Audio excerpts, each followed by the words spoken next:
We are tracking Fred here on the Weather Channel. Tonight, South Florida not taking any chances. People are filling sandbags as we are watching Tropical Depression Fred moving across Cuba. We know that the moisture from Fred is going to come up towards Florida, and so people are getting ready there. That movement continues to the west at 12 miles per hour, which is basically going right down of Cuba. Really hard to get good tropical organization when you're looking at land interaction the way we are with Fred. But that's not the end of the story here. We're going to be following this through the Florida Straits into the Gulf of Mexico with time, and that's why people are getting ready. We know that you've been out getting those sandbags. The sandbag machines, the fillers have gotten their work cut out for them today. And you know what? There's another one waiting in the wings, South Florida. So if you don't have to use it for Fred, you might just want to hold on to those for TD7. We'll break down that storm as well. And right now, nearly 1 million people are under tropical alerts, and that number is likely to grow. We're looking at the rain coming in already into, say, Fort Lauderdale and North Miami Beach, and then that's well out ahead of Fred. Then you've got the alerts that are up from the Keys, tropical storm warnings. Watches now go up through Fort Myers and Naples. So gosh, this is a lot to pay attention to if you're in South Florida. The communication gets a little bit difficult. We have rain now, we've got watches out and warnings out now, and we're in a cone for another storm coming down the pike. So we're gonna, suss all this out for you. We're gonna keep you in tune, in line, make sure you know what you need to know. I'm meteorologist Mark Elliott, staying live with you tonight through midnight Eastern, 11 o'clock Central, tracking Fred, tracking our Tropical Depression 7 that's right behind it. But we do want to start out with what's happening with Fred. And with me tonight, storm specialist Carl Parker in the lab here as well. And Carl, a little bit more land interaction than I think a lot of the models thought would occur. A weaker storm at this point than a lot of the modeling thought would occur. Not necessarily good news if it can get its act together still, because now there's no more land interaction on the way. You're taking South Florida, direct hit on South Florida off the table. Yes, it's going to have a lot of time to cook out there over the open water of the Gulf of Mexico. And so the thinking is that there's likely still going to be some shear that will affect the system. And for that reason, it is only slowly going to intensify. But, when you've got a tropical cyclone out over the Gulf of Mexico, that is always cause for concern. Now, let's take a look at the latest on the system. It is still a tropical depression, 35-mile-per-hour winds, moving towards the west at 12 miles per hour. And you can see here it is still rather disorganized. You notice where all the thunderstorms are relative to that center. There's still a lot of strong wind on the northwest side because of that upper low. And so that's where the wind shear is coming from. And that is why we think it is likely going to be on the weaker side over the next couple of days. But there is a chance for it to get stronger right at the very last and become perhaps a mid to even high grade tropical storm as it's coming into the northern part of the Gulf Coast. So that would mean some stronger winds, that would mean some storm surge, and that would certainly mean a lot of very heavy rain across not just Florida, but parts of the southeast as well. And speaking of heavy rain, we want to go out to Miami right now and talk to Felicia Combs. And Felicia, I know it's been a beautiful day today in Miami, but not so much last night.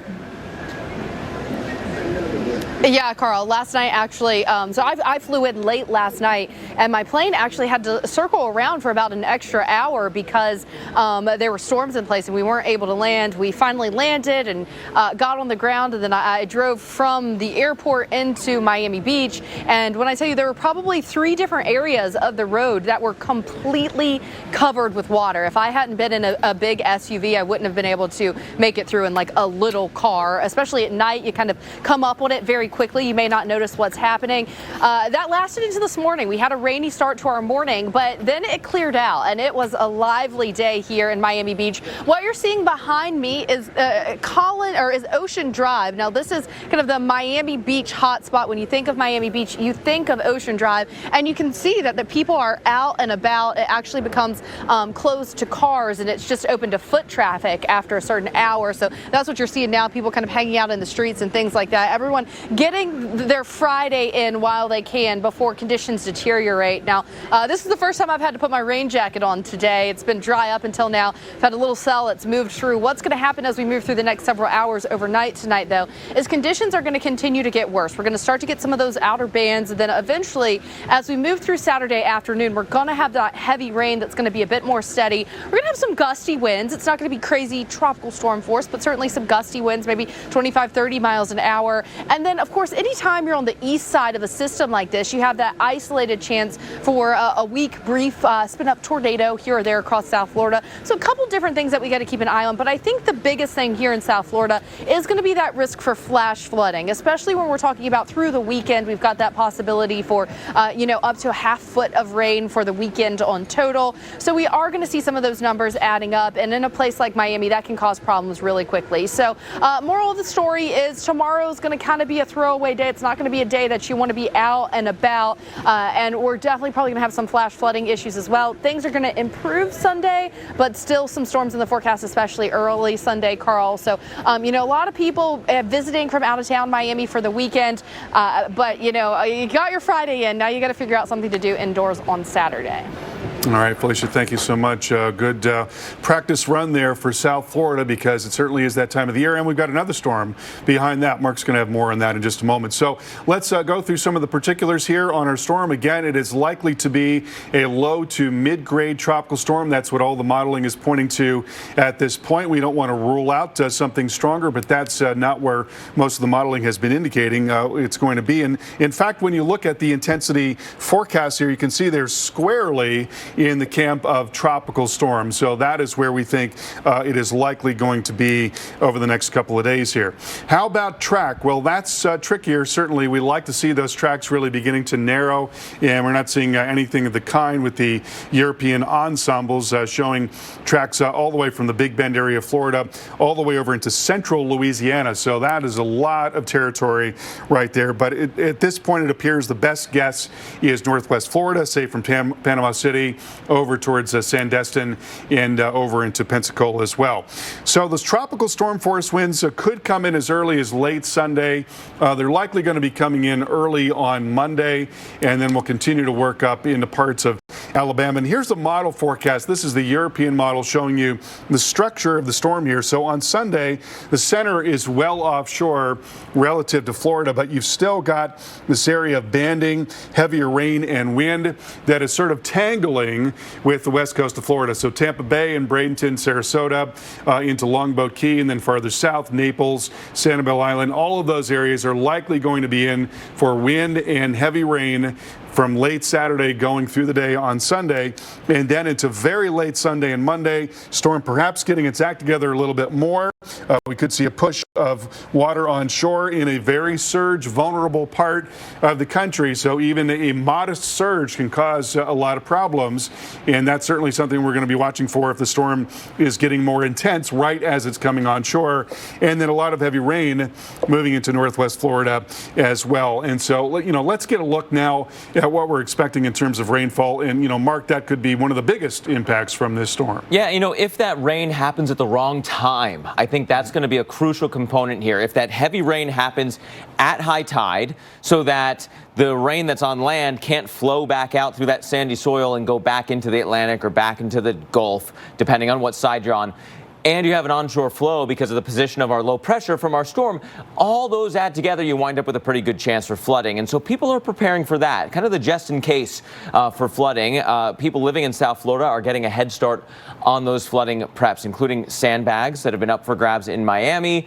Fred creeping closer, although maybe just to the west. I'll show you why that may not matter for Miami's flooding chances, not to mention the chance for significant rain across the area, an area that's been hit day after day after day with heavy rain. So there's a little bit less bandwidth in those sandy soils to soak up this tropical rain that's on the way. And of course, the tropical storm warnings are issued for the Keys and then watches up the west coast of South Florida. First, we know that this deep feed of tropical moisture is going to come through.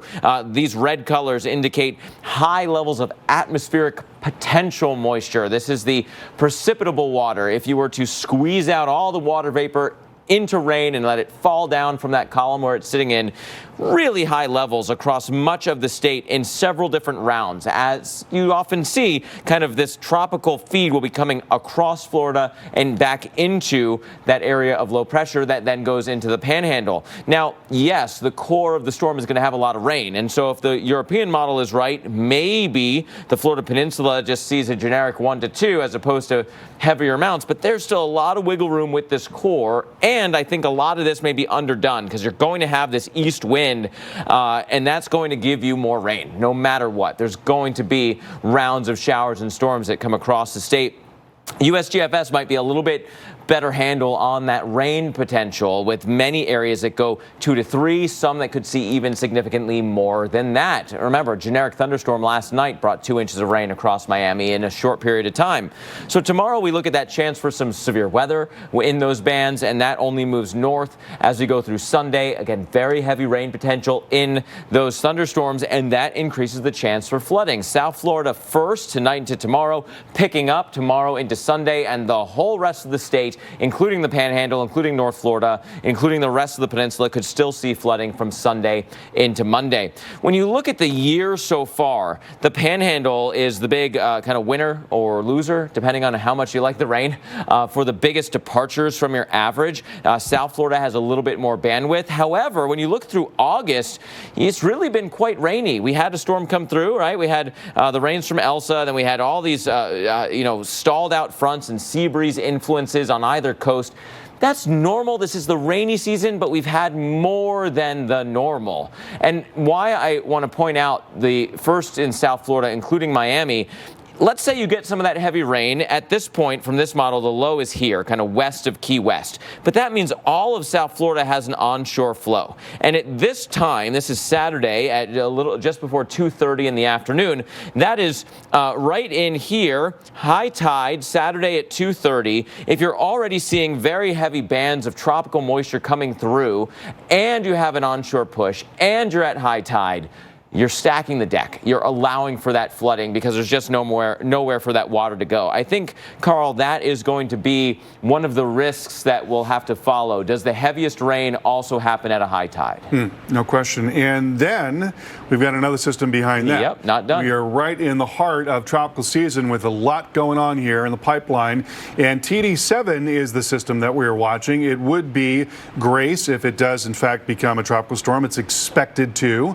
And here you see where it is right now, well off to the east of the Leeward Islands, and that is where it is headed. So tropical storm warnings are now up in the Leeward Islands, and tropical storm watches in effect in the Virgin Islands and also in Puerto Rico. The wind likely really starting to pick up into late tomorrow, in particular there in the Leeward Islands, and then overnight tomorrow and into early Sunday in Puerto Rico and the Virgin Islands. Now, here's the forecast track and intensities from the Hurricane Center, and we've got a lot of the same issues that we had with Fred, in that it's going to be moving very close to or right over these major landmasses, including Puerto Rico, in Hispaniola, in Cuba. So interaction with land is really, really important as regards the intensity forecast. It makes the intensity forecast really difficult.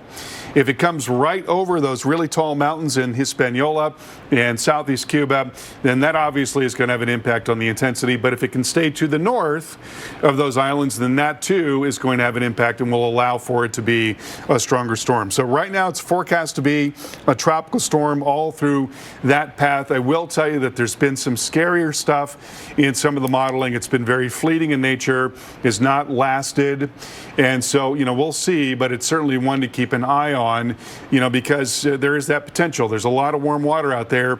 And if you give these things a window and, they can avoid land masses and get into an area where the conditions are really good or favorable, then they certainly can take off. Now, notice here there's a big ridge of high pressure, and along with that, there's going to be some very strong wind coming down right as the system is near Hispaniola. And so, there are going to be some things that are going to really, potentially bother this circulation mark, but we'll see what happens in the longer term. Yeah, and gosh, you really hit the nail on the head that this is getting in towards that peak season. This is when everything starts to ramp up on any given year, and the environmental conditions this year may be be arguably a little bit more favorable for that. And so the take-home message here is that although we've been a little bit ahead of pace for naming and overall pretty on par for the season in the tropics thus far, there's a long way to go, and we may see storm after storm after storm after storm.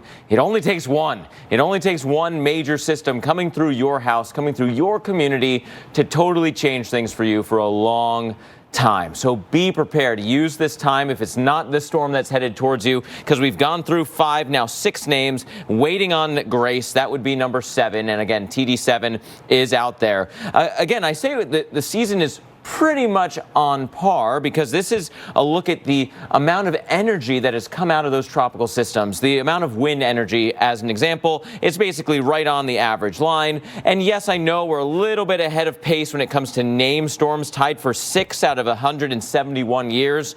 But basically, most of the other numbers on these ways of measuring the season are basically right down the middle. We're a little bit ahead of pace for named storm days, but not by much, Carl. And so when you look at the named storm frequency, we know that on any given year, 87% of the season is still to go. This could be one of those years where there's a lot more than that compared to the rest of the season. That certainly has been the trend in recent years. So let's take a look at the forecast for wind tomorrow. We expect the winds are really going to be stepping up overnight into early tomorrow morning in the Keys. That'll continue for a lot of the day. Much more on that coming up. So then I said to him, you ought to customize your car insurance with Liberty Mutual, so you only pay for what you need. Hot dog or chicken? Only pay for what you need. Liberty, liberty, liberty, liberty.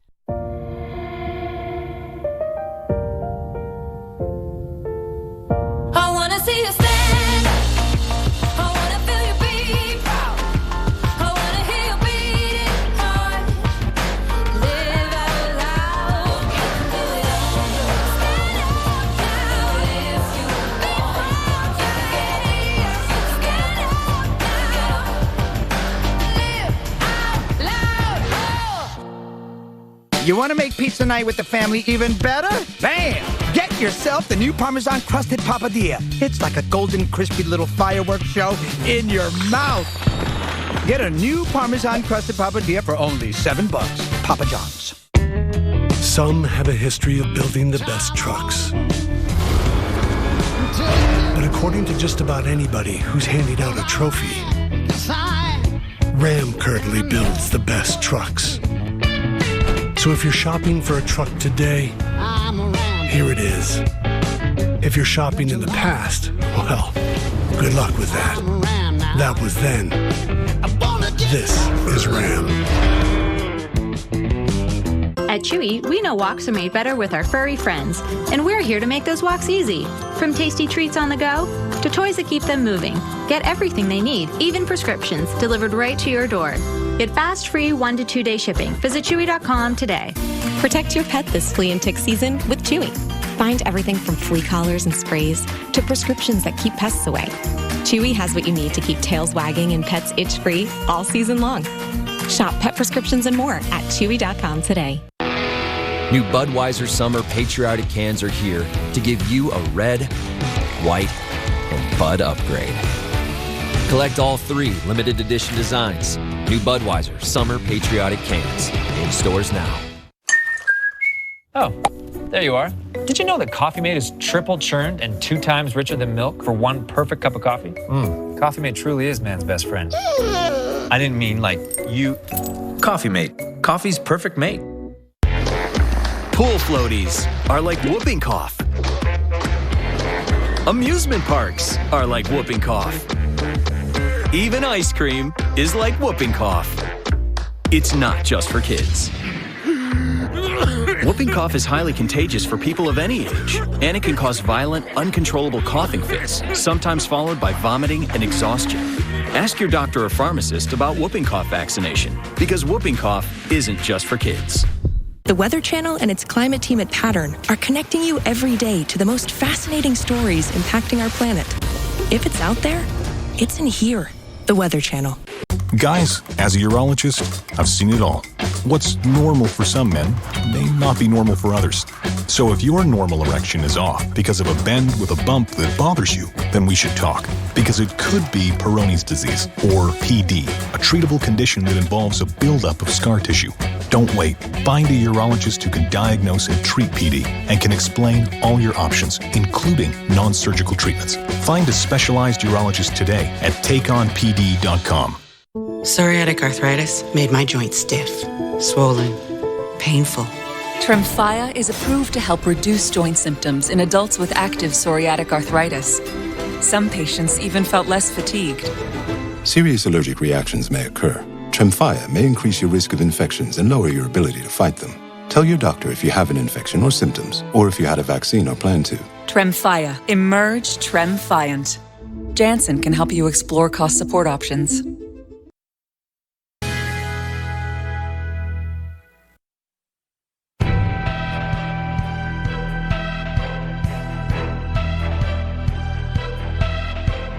Currently in our area, 88 degrees under mostly cloudy skies.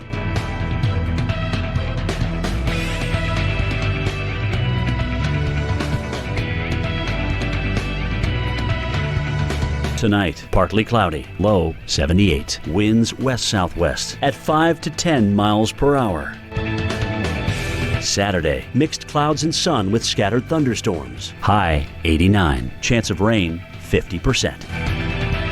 Saturday night, a few clouds from time to time. Low 69. Here's our 7-day outlook.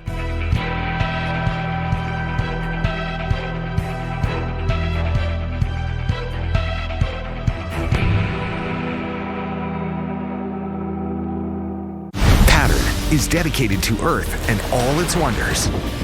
And filmmakers, it's your last chance to submit your work to the Pattern Earth Film Challenge. Submit your short film for a chance to win $10,000. Go to pattrn.com for details. It's a fact. No other news network out there is trusted more than the Weather Channel. And America doesn't trust hurricane season to just anyone. Heavy rain falling and lightning striking in Clearwater, Florida today. Always scary. You know, the other day, Mark, we had lightning strike just outside of the house. And when I mean just outside of the house, I mean like flash and bang at the same time. The instant boom? Yes, yes. I mean, that was intense. And, you know, nowhere is that more of a threat than in Florida. And we're going to see plenty more of that over the next couple of days. It appears that the core of this storm is likely going to be well offshore relative to Florida, but there's going to be a lot of weather, especially along the west coast, from the Keys and then on northward. So right now we're looking at a tropical depression moving west at 12 miles per hour. This thing is not very well organized. As you can see, just by looking at it, you look at the satellite picture and you can go, well, that's not very well organized, because it's been interacting with land and because there's been a lot of wind shear. You see how the clouds are moving along very quickly on the northwest side there. When the winds are strong, several levels of the atmosphere, well, that tends to really interfere with the development of a tropical cyclone. So that's going to continue to be in place, and for that reason, it's probably only very gradually going to strengthen. However, it is going to be out over the very warm water of the Gulf of Mexico, so just something to keep in your back pocket. This is where all the guidance is now, suggesting that it could be a strong tropical storm as it comes in, and that would be on Monday. But, you know, 60-mile-per-hour storm, you know, it's not terribly far away from being a hurricane, so just something to keep in mind. Intensity forecasts are very, very difficult, and, you know, right now it is thought that it's probably going to be more modest in terms of wind impact and surge impact, but certainly a lot of very heavy rain. And speaking of wind, there's the wind stepping up in the Keys going into tomorrow morning. That'll continue for most of the day tomorrow, then moving more towards southwest Florida. Also gets pretty windy in South Florida, in Miami and Broward County there, going into tomorrow afternoon.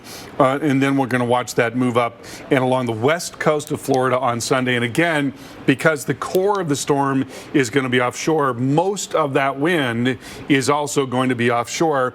But right along coastal areas areas in particular from Tampa and St. Pete on southward into Bradenton, into Longboat Key, and then down into Naples, all those areas. It certainly could be gusty, especially where you get heavier bands of showers and storms coming in. And then here we go into late Sunday and Monday. This is going to be a critical time, and this also, by the way, is one of the more surge-prone parts of the entire country. If you've been to this part of Florida, you know you can walk out for a very long ways because the shelf is very shallow, and that allows water to pile up even more. And then the concave nature of the coastline there in the Big Bend area of Florida also adds to that flood threat. So there is going to be a surge threat, just depending on how strong the storm gets. That's going to have a lot to do with it, but that's going to be one of the things that we need to watch for. And there you see the winds gusting 35 to 40 miles per hour in Apalachicola.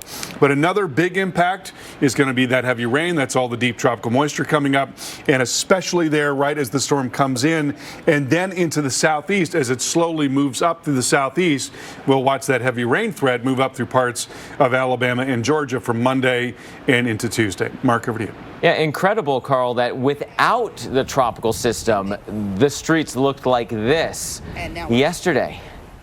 I mean, I know South Florida can kind of be infamous for these flood events, but a lot of times that's because of a king tide or whatever, not really because of a heavy rain event until more recently. Now, this rain is just the beginning because we're going to have heavy rain-producing thunderstorms rotating back in towards Fred that could come right through this area over the next several days. So could we see more of this? I would say, unfortunately, probably. And the city is handing out free sandbags to the public. They were doing that all afternoon, so residents can try to keep any floodwaters out of their homes and property. And even though Miami-Dade and surrounding areas aren't in the cone anymore, there's still a chance of severe weather and very heavy rainfall rates. Plus, if you don't get it for this storm, as we've been talking about, there's another tropical depression that has South Florida in the cone by day 5. Right now, almost an eerily similar path. So let's start out here in South Florida. Here comes that rain through the Keys, picking up on Saturday. Very heavy rain-producing thunderstorms, squally weather. Maybe not raining all day, but once it starts, it's going to be, pretty heavy at times. Some small breaks in between, and then that onshore flow continues, and you'll still have more tropical downpours on the way through. And so easily 2 to 3 inches of rain. Often these maps a little bit underdone because they don't factor in where we see some training or repetitive thunderstorm action, and you can get 2 to 3 inches in an hour in South Florida, as we saw last night. How about the Tampa area? Tampa has some rain going through right now. You get a big break through much of the day Saturday, but Saturday afternoon you start seeing some of that east wind pushing the sea breeze potentially from the east coast all the way across the state. You'll see some big rain, and then you watch your coastal areas by Sunday morning as the rain starts to increase and could really fill in through the day on Sunday in the Tampa area with steady rains. So again, this is definitely underdone. An inch probably guaranteed, significantly more in local areas around the Tampa Bay region. We'll be right back.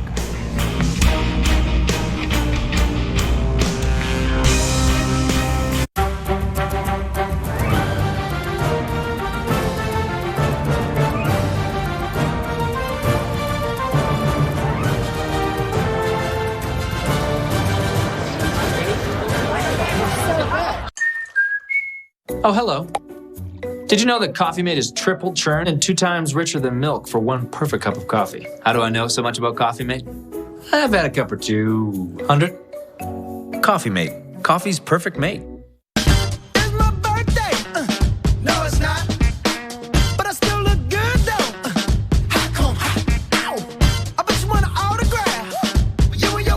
With lower prices and great deals, make Target your first stop back to school.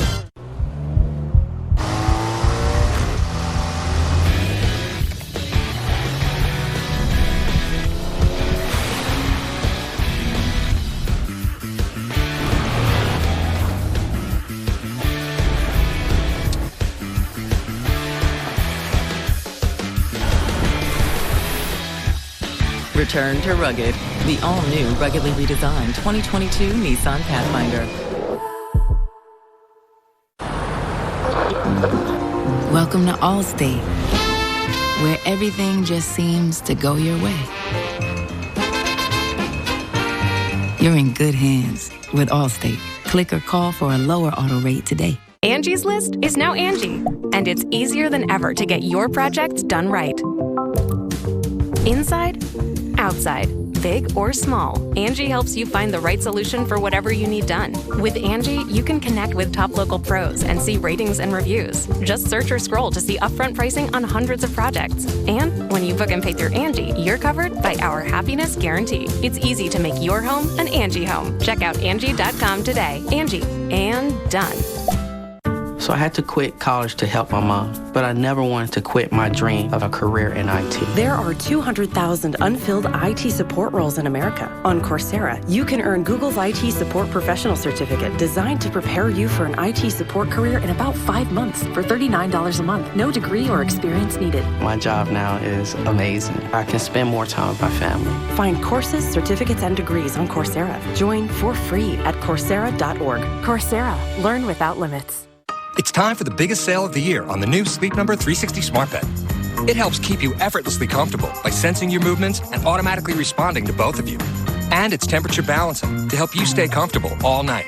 It even tracks your circadian rhythm so you know when you're at your best. In other words, it's the most energy-building, wellness-boosting, parent-powering, proven quality night's sleep we've ever made. Don't miss our weekend special where all smart beds are on sale. Save 50% on the new Sleep Number 360 limited edition smart bed, plus 0% interest for 36 months. Ends Monday. It's a fact. No other news network out there is trusted more than the Weather Channel. This is epic! Trusted to be there where and when you need us. Trusted to work around the clock until every threat is over. We're in this for the long haul. Because America doesn't trust hurricane season to just anyone. Because I live in a flooding area. So I need to put the bags in front of my door and stuff like that so I don't get flooded. If the flood it lasts a long time, then the wall filtrate the water and it comes inside. But if it's just minor, it helps. All right, so we are watching this tropical depression right now, and it appears that the core of the storm is going to be moving to the west of South Florida and Southwest Florida, but may move directly into the Florida Panhandle. That's how the modeling has shifted within the last day here. So right now it is centered over Cuba. You can see it's not terribly well organized. There's a lot of thunderstorm activity that is sort of displaced from the center of circulation, which has been moving right over Cuba. So that land interaction has certainly had an impact. And then also there's a big upper low, and that upper low has been shearing the system, bringing some strong winds over top of it, and that too has had an impact on the intensity and likely will continue to. And so for that reason, it is expected that it will be a tropical storm, maybe getting slowly stronger as it's approaching the northern Gulf Coast, and the core of the storm is likely going to swing wide of the west coast of Florida. Now, that doesn't mean that we're not going to get any weather. We are certainly going to be getting weather, especially in those coastal areas. But, you know, again, it appears that it's probably going to be a tropical storm all the way through. That's where the intensity guidance is right now, though you never want to say never when you've got a system out over the Gulf.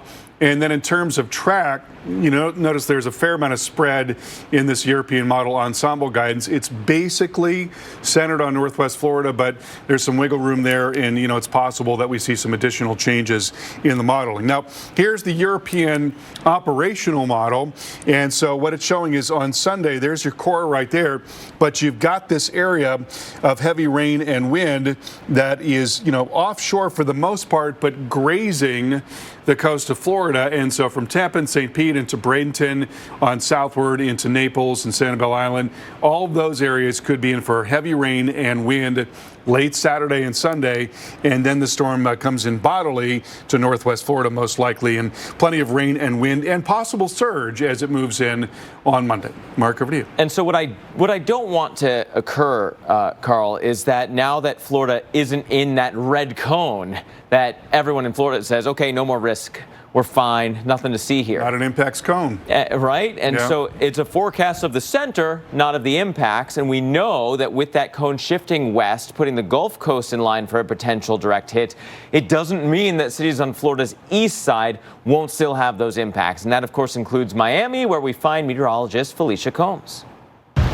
And it was basically a picture-perfect beach day on Miami Beach today. A big, different story by tomorrow, though. Conditions are going to start to deteriorate as we move through the overnight hours tonight. We're going to start to get that squally weather, very heavy rain, and flooding is going to become an issue. Now, people in South Florida, absolutely no stranger to preparing for storms like this. We're outside of the cone, but we know it's going to impact our day on Saturday. But as you look behind me here, we're past sunset at this point, and you can see that South Beach is still filled with people. And I'd be willing to bet that a lot of those people are here visiting from out of town, and maybe some of them have never been through a tropical system. So it's going to be so important to watch the forecast. If you are in Miami, tomorrow might be the day to plan those indoor activities. It's going to be peaking as we move through the midday and the evening, and some of those storms are going to pack quite a punch. Heavy rain is definitely going to cause some flash flooding issues here in South Beach, and tomorrow is going to be the day for Fred here across South Florida. Thank you, Felicia. And again, we mentioned that South Florida could get kind of clipped or grazed by that tropical moisture from Fred, but there's another storm waiting in the wings. TD7, Tropical Depression 7, has formed officially. It is a tropical cyclone at this point, a depression stage because of winds of 35 miles per hour racing to the west at close to 22 miles per hour. And that forward speed is set to continue over the next several days, which means the islands here of the Eastern Caribbean by this weekend are going to be seeing that squally weather move through. Still some big question marks down the line. Do we go right over Puerto Rico and Haiti and the Dominican Republic, just like Fred did, and tear apart that low-level center and really have a shell of a storm remaining? Or can we stay on that north end of this and have a much stronger storm away from the mountainous terrain, away from the land interaction? Some of the models suggest that is possible. So again, tropical storm is likely, so tropical storm watches and warnings are up across the northern Caribbean again. And there is a bit of a model split, especially as we go down the road. Several of the models go north of the Dominican Republic, some significantly so. Others hugging the coast of the island, which would still be close enough to the mountainous terrain of the Dominican Republic of East Cuba to at least disrupt the circulation a little bit. That said, most of the intensity guidance, which is very much track dependent, staying on a tropical storm force at this point. There will be updates to this in the days ahead. Feel the cool rush of Claritin Cool Mint Chewables. Powerful 24-hour non-drowsy allergy relief plus an immediate cooling sensation for your throat. Feel the clarity and live Claritin Clear. Oh, there you are. Did you know that Coffee Mate is triple churned and 2 times richer than milk for one perfect cup of coffee? Coffee Mate truly is man's best friend. I didn't mean like you. Coffee Mate. Coffee's perfect mate. Oh, that spin class was brutal. Well, you can try using the Buick's massaging seat. Oh, yeah, that's nice. Can I use Apple CarPlay to put some music on? Sure, it's wireless. What's your Buick's Wi-Fi password? It's Buick Envision. That's a really tight spot. I used to hate parallel parking. Me too. The all-new Buick Envision, built around you, all of you. Pay no interest for 72 months, plus current eligible Buick owners get $500 purchase allowance on 2021 Buick SUV models. What can businesses do to help fight the climate crisis? Alcune idee ce li ho. Do more sustainable farming. It's a thing now. Use wind or solar. Go all electric faster. I dare you. I'm only 6. You figure it out. What's it gonna take for you to do something? Yeah. What are you waiting for? Climate change affects all of us. This is your chance to do something good.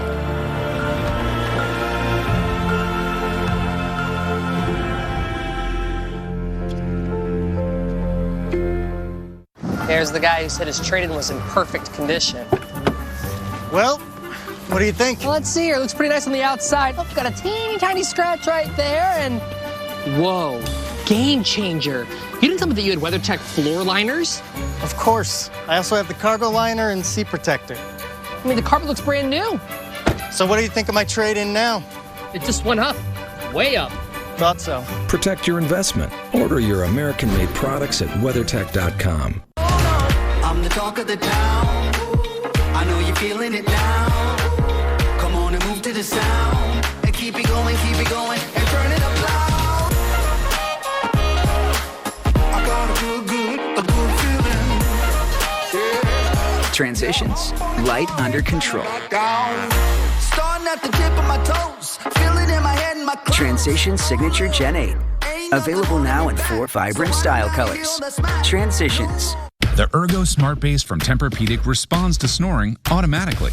So no hiding under your pillow or opting for the couch. Your best sleep, all night, every night. Experience the mattress ranked #1 in customer satisfaction by J.D. Power 2 years in a row. Finding a companion at this age, it's a gift. I just love where I'm at right now. Silver Singles gave me my life back.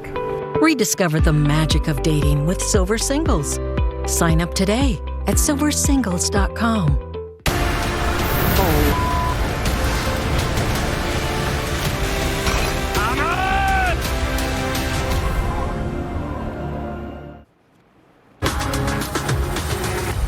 Welcome back. So even though Fred has been a quote-unquote weaker storm, it has caused some pretty serious problems. Violent winds coming through the Dominican Republic, uprooting trees and toppling them onto residences.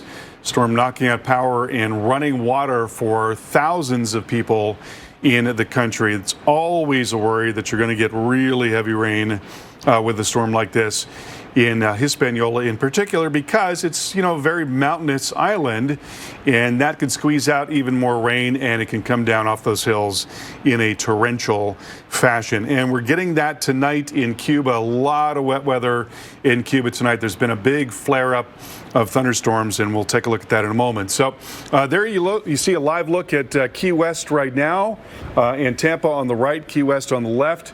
And these are both cities that are going to get impacts from the storm. Key West more so than will Tampa, though we will get in on some gusty wind and also some heavy rain there along the west coast of Florida. Tropical storm warnings for the Keys and a tropical storm watch from southwest Florida into Tampa Bay. So here is the latest on the storm. 35-mile-per-hour tropical depression, by definition a 35-mile-per-hour storm, moving to the west at 12 miles per hour. And we expect that it's probably going to continue to be rather more disorganized. One of the things that stands out, well, there are a couple of things. First of all, you notice how all the weather is displaced off to the southeast side there. And then also you see how the clouds are moving along pretty quickly on the northwest side. So that's where there's some stronger wind because of an upper low that is off to the northwest. And when you've got stronger wind coming across a tropical cyclone, it is interfering with the process that allows it to get stronger. The way that it gets stronger is by collecting thunderstorms about that center, and as those thunderstorms continue to collect, they release heat in the form of latent heat from condensation, and that heat creates a lower pressure which draws in even more warm and humid air, and then that process continues to step up, and that's how it gets stronger. But that doesn't happen if the thunderstorms aren't collecting about that center, and if strong winds come across, they'll interfere with that process. So that's exactly what's going on here, in addition to land interaction. And we think that shear is probably still going to be in place for the next couple of days. It is going to be out over the open water of the Gulf of Mexico. So, you never want to say never when you've got a tropical system that is out over very warm ocean water, or in this case, Gulf water. But right now the forecast is calling for it to be a low-grade tropical storm into tomorrow and Sunday, and then on its way to a mid to possibly high-grade tropical storm beyond that, as it comes most likely into the Florida Panhandle. That's where the highest probability for tropical storm force wind is right now, and that is probably going to arrive on Monday morning. So that's really when you need to be ready for this thing to come in. Also, a lot of deep tropical moisture, which will extend well out to the east of that center. So that's definitely going to get involved with the west coast of Florida. It's going to be a really stormy day, actually starting late Saturday, but then going into the day on Sunday. And, most of this rain is probably going to be offshore, but in those coastal areas in particular could be pretty rough over the weekend. Well, there is a chance that this storm could knock out power and leave you scrambling. And if that happens, there are several safety tips to keep in mind. Here's Mike Bettis. Strong storms can bring power outages, so here are a few things you can do to stay safe when the power goes out.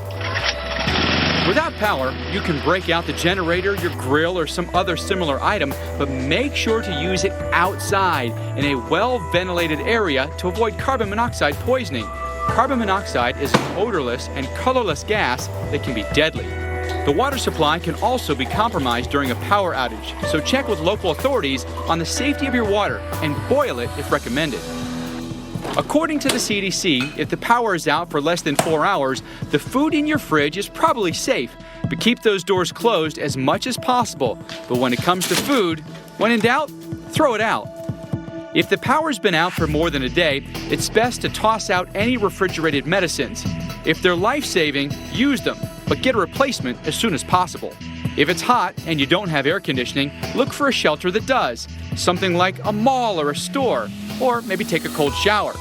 Fans alone don't really prevent heat-related illness. As with any storm, make sure you have an emergency plan and a disaster supply kit that covers you, your family, and your pets for at least 3 days. Better to be safe than sorry. Thank you, Mike. And you know, Fred is not staying right near the Gulf waters or the Atlantic waters. It will move well inland, including places through the southeast, including Atlanta. Nice view of the city right now. Also, the Birmingham area could see some significant rains. Also, an inland rain threat, a flood threat over inland areas. As has been the case for almost every tropical system that came near the U.S., the southeast, including the Atlanta area, has been in the cone.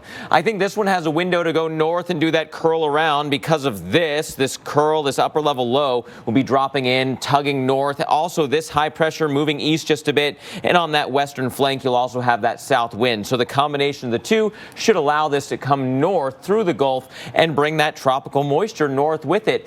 I do worry that over the long term, say Tuesday into Wednesday, this tropical moisture is going to stall out over the southeast as a front comes in to kind of meet it, but never clears through. And that could mean a prolonged threat of heavy rain. In fact, as early as this weekend, Sunday into early Monday, we'll not only have the direct flooding from the path of Fred and then potential landfall from Fred Sunday into Monday in the Panhandle, but also that deep tropical moisture and that front combination could create some flooding through much of the rest of the southeast. Here's Monday's look at rain, increasing that depression or what's left of the depression at that point. By Tuesday, we'll be stalling out somewhere over Alabama, Georgia, maybe even as far west as Mississippi, and that rain continues through midweek. Allergies with nasal congestion overwhelming you? Breathe more freely with powerful Claritin D. Claritin D improves nasal airflow 2 times more than the leading allergy spray at hour 1. Claritin D. Get more airflow. As someone who resembles someone else, I appreciate that Liberty Mutual knows everyone's unique. That's why they customize your car insurance, so you only pay for what you need. I mean, just because you look like someone else doesn't mean you eat off the floor or yell at the vacuum or need flea medication. Oh yeah, that's the spot. Only pay for what you need. Liberty, liberty, liberty, liberty. Okay, got everything ready. Got the rental, got it dropped off. Going to the championship with your tiny champion. Going. Got it. Daryl is the most authentic person I've ever met. We got married this year. We want to have kids. We want to enjoy the rest of our lives together. My primary care was the Wish Away plan, where anytime I got sick or injured, I would just kind of wish it would go away. Now we definitely need to have coverage because I need to make sure she's taken care of. My mom helped out by sending me a picture of the healthcare.gov commercials she saw on TV. I went to the website. I started looking for ones that had reasonable deductibles. I found a ton of great quality plans with reasonable rates. You can do it. Get health insurance. Ricky Bobby, today the road is your classroom. Now, let's go borrow a boat and make some bad decisions. Time to go incognito. I love you, Ricky! I love you, Cal! What's the next stop? It's time for your extracurriculars. Vámonos, amigos! Spectrum's new advanced home Wi-Fi gives you even more control and security for your Wi-Fi network, all through the convenience of the MySpectrum app, where you can personalize your Wi-Fi network name and password, manage who connects to your Wi-Fi network and when, create schedules to pause certain devices at specific times, like bedtime. You can even reset your router with the tap of a button. Download the MySpectrum app and take control of your network with advanced home Wi-Fi. Visit spectrum.com to learn more. A lot can happen with a simple tell your story. Get people excited. To get connected, to share, and sell anywhere, and start making a different future. Start different at GoDaddy.com. From the marker for everything comes the pen for everything else. Introducing the smooth, bold, and vibrant Sharpie S-Gel. Sharpie S-Gel. The power of Sharpie, now in a gel pen. Innovative Climate Team at Pattern are connecting you every day to the most fascinating stories impacting our planet. Rely on the climate experts with the most trusted name in TV news. If it's out there, it's in here, the Weather Channel.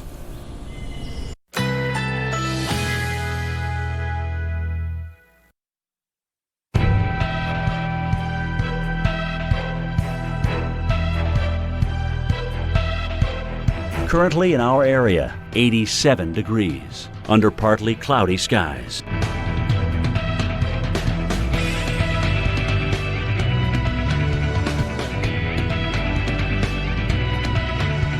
Tonight, partly cloudy, low 78. Winds west-southwest at 5 to 10 miles per hour.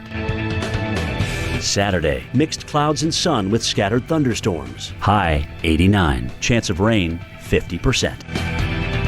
Saturday night, a few clouds from time to time. Low 69. Here's our 7-day outlook.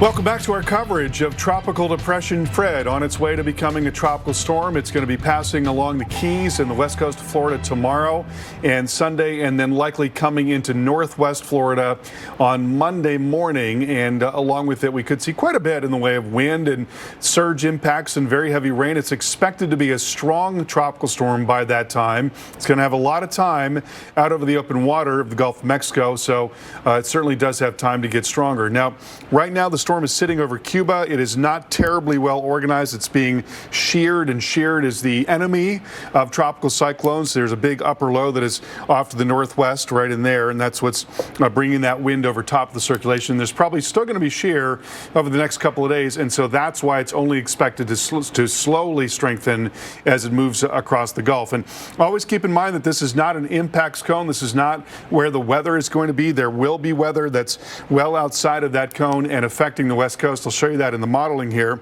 This is the European model, and so already tonight we're getting some gusty wind and some bands of showers coming up into the Keys. That is only going to step up through tomorrow. Then on Sunday, there's the center of circulation, but you've got this big area of heavy rain and wind that is mostly offshore, but certainly affecting the west coast of Florida. So from Naples and Cape Coral and on northward up into Longboat Key there, and Bradenton, Sarasota, and Tampa Bay and St. Pete, and all of those areas, it is likely going to be a pretty lousy Sunday as the storm is moving by. And we're not going to escape the weather in South Florida. Over the next couple of days, there are going to be bands of showers and storms and some gusty winds from time to time.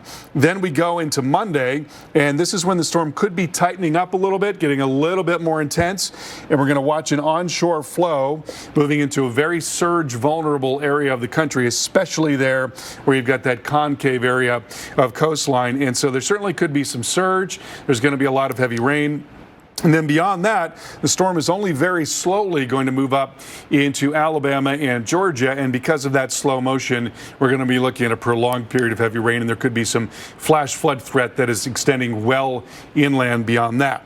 So here's our rainfall forecast. And, again, the bulk of the rain is likely going to be offshore, but it's certainly going to be very, very close there along the west coast of Florida. So, and the Keys as well. So in all of those areas, there's going to be a flood threat. And that, of course, is going to move up into the Panhandle as well come Monday as that moves in.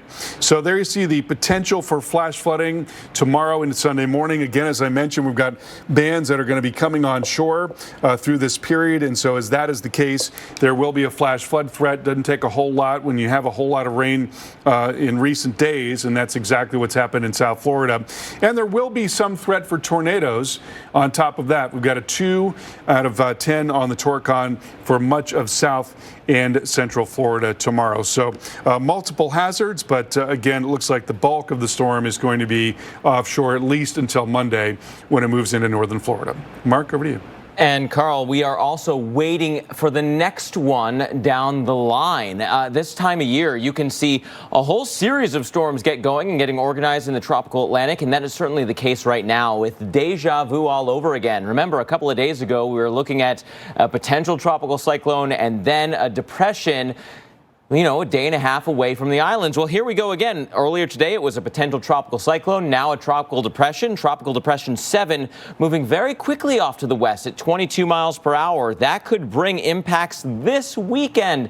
You just went through this across the northern islands of the eastern Caribbean and then the northern Caribbean as well. We're going to do it all again. In fact, look at this cone. It's very, almost eerily similar to where we started with Fred. Now, Tropical Depression 7 could take a very similar path, which means, once again, there could be some land interaction, but not necessarily exactly the same amount as we just went through. In fact, because of the chance for some sort of wind interaction on the way, some wind impact, I should say, we've got watches and warnings. Tropical storm watches and warnings are up for U.S. interest, Puerto Rico and the U.S. Virgin Islands. Tropical storm watches because it's later in the weekend that potential will be there. But these could get converted over as early as overnight tonight, certainly by tomorrow morning. You would need those warnings if everything holds true. Now, this is a look at the current run of the U.S. GFS model. That is the operational run, which takes us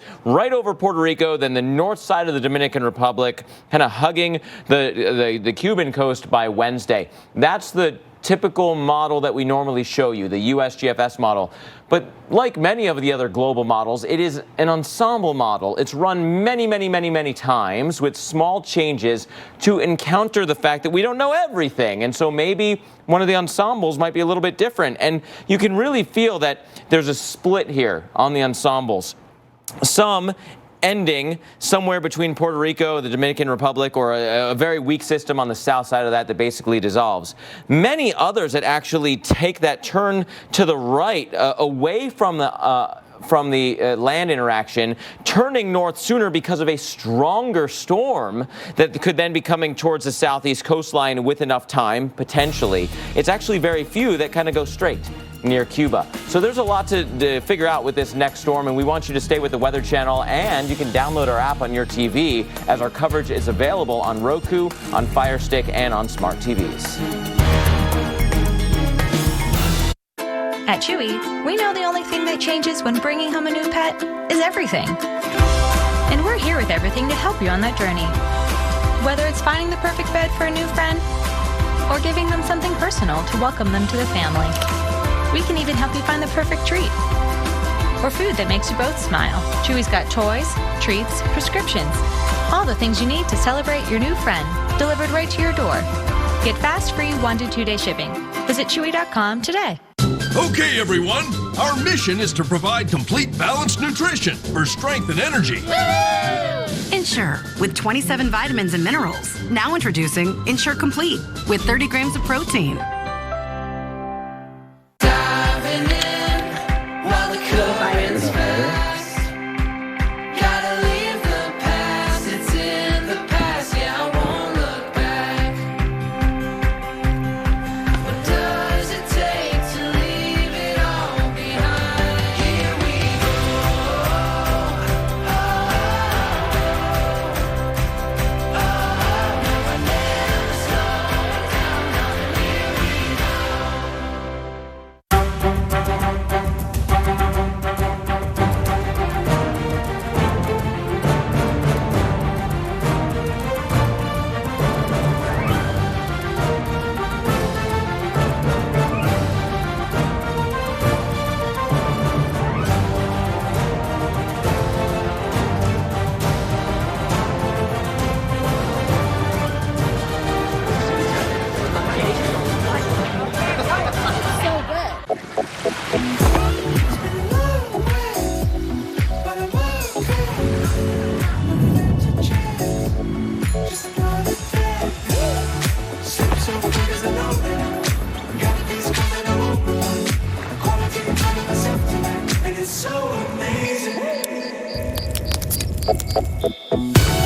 Summer is a state of mind you can visit anytime. Savor your summer with Lincoln. William Hayes is here to help. He helps find what his customers need. And that includes helping them find the best prices on medications at their pharmacy with GoodRx. Have you tried GoodRx? Actually, it's a good idea. You can save a lot of money with it. Look, you save $60 a month. You're all set? Thank you. Glad I can help. You're good with GoodRx. Take a piece of chocolate if you're the tallest. Take a piece of chocolate if you're better at eating your vegetables. Take a piece of chocolate if you love sharing.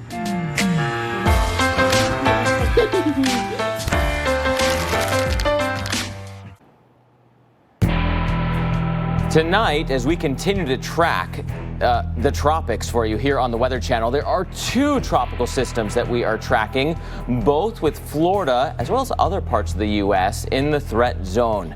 Fred bringing with it tropical downpours and gusty winds, and tonight we're looking at what a new tropical depression could bring by early next week as well. A very active pattern for the tropics trying to get going as we speak. Two tropical depressions to follow for you right now. And tonight, South Florida isn't taking any chances as people have been out filling sandbags today because we could see as much as a half foot of rain in some areas. That might not be the most likely rainfall total for a widespread area, but it is absolutely possible that local communities could see extremely heavy rain, and that means flooding and the need for those sandbags. So better to be prepared than not. And right now, nearly 1 million people are under tropical alerts right now, and that number likely to continue to grow over the next 24 hours as tropical storm warnings are up in the Keys and parts of Monroe County, but then watches into southwest Florida tonight, including Fort Myers and Naples. And that potential, as the storm goes through the Gulf, that we'll need more of the U.S. coastline underneath those types of alerts. Thanks for sticking with us tonight. Extended coverage. I'm meteorologist Mark Elliott, and staying live with you until midnight Eastern, 11 o'clock Central. Again, tracking not only Fred, our tropical depression Fred, but a new tropical depression that's right behind it. So let's start off with what's happening with the first one in the row. That is tropical depression Fred. Want to bring in storm specialist Carl Parker. And Carl, a weaker storm right now, which has allowed a more westward track. And then I think down the line, that means more time over waters, over the Gulf of Mexico. A lot of time over water, and you know the models have been showing that there's going to be a fair amount of shear continuing, and that's going to keep a lid on the intensity. But as you know, intensity forecasts are very, very difficult. It's not a guarantee by any means that this is the way that it's going to go. So it's one of those things that you really want to pay attention to. Stay with us day by day. We'll let you know if there are any changes in the forecast. And yes, when a storm's got a lot of time out over very warm water, particularly in the Gulf of Mexico, you certainly want to watch to see if there are changes in that forecast, because it's really dependent on the limiting factors. The assumption there is that the wind shear will continue and keep a lid on that intensity, but if it doesn't happen that way, then we could be talking about something else altogether. Right now, the system is over Cuba. It's not very well organized. It hasn't been for the last couple of days. This is a visible satellite loop from earlier today, and look at the little center of circulation. You can see it for just a few frames in the early part of the loop right in there as it comes into Cuba. So it was really disorganized earlier today. When you can see that low-level center when it's exposed like that, that's a very disorganized system. And we continue to see that tonight as you've got this big area of convection or thunderstorms really displaced from the center. And then you can see how the clouds are moving along on the northwest side there. That is where you've got strong wind aloft, wind shear because of this upper low, which is just off to the northwest, and that is still going to be in place as the system is moving off to the west. So the idea is that the wind shear will continue, and again, it's going to be a limiting factor, and that's why we expect the storm will be a tropical storm as it comes into northern Florida. But Again, that's not a guarantee, and intensity forecasts in particular are the very most difficult part of tropical storm and cyclone forecasting. You certainly can have some trouble with track, but it's a lot easier to zero in on the track, and intensity can change, in a moment's notice. And from, model run to model run, you can see differences. So again, just, be aware of this. If you're along the northern Gulf Coast, just stay tuned day by day, and we'll let you know what the latest is. So at this point, it looks like the center is going to be well offshore relative to the west coast of Florida, but there's still going to be impacts along the west coast of Florida, and I'll show you that in a moment. Here's the latest intensity guidance, solidly in the tropical storm camp. Here you see the European model ensemble guidance. We just got this in, and this is from the model run from earlier today. And, what you see here is a tighter clustering relative to the previous. The previous one was showing a lot more tracks out in here, and then some tracks a little farther east as well. So we're seeing a little bit of a narrowing of this ensemble guidance, really kind of centered on northwest Florida and Alabama as well. So, that appears to be the target area for the center of the storm, and that is going to be on Monday. So tropical storm probabilities in pretty much that same area from, say, Apalachicola on westward towards Destin, Sandestin. That's where the highest probabilities are right now. And those are likely to start coming in on Sunday night, but really coming in early Monday morning. That's when you can expect those tropical storm force winds. Now, here's a model forecast. This is the European model, and it's showing you the center of circulation here. And again, there's going to be a lot of weather that is displaced off to the east of that center of circulation. So that means that Saturday and Sunday we're going to be in for heavy rain. We're going to be in for a lot of wind from the Keys up into Naples, Fort Myers, Cape Coral, up into Longboat Key there, Sanibel Island, as well as Bradenton, Sarasota, Siesta Key. All of those areas are likely going to be in for rounds of heavy rain and very gusty wind. It's not going to be, unfortunately, a very pleasant weekend. And we will get weather coming into South Florida as well, just not as much as we would have seen had the storm been closer to the west coast, or the center been closer to the west coast. Then the storm may tighten up at the very last, and we'll see an onshore flow coming into that Big Bend area of Florida. That's a very surge-prone region, and so even with a strong tropical storm, we could be looking at storm surge. We're going to be looking at very heavy rain.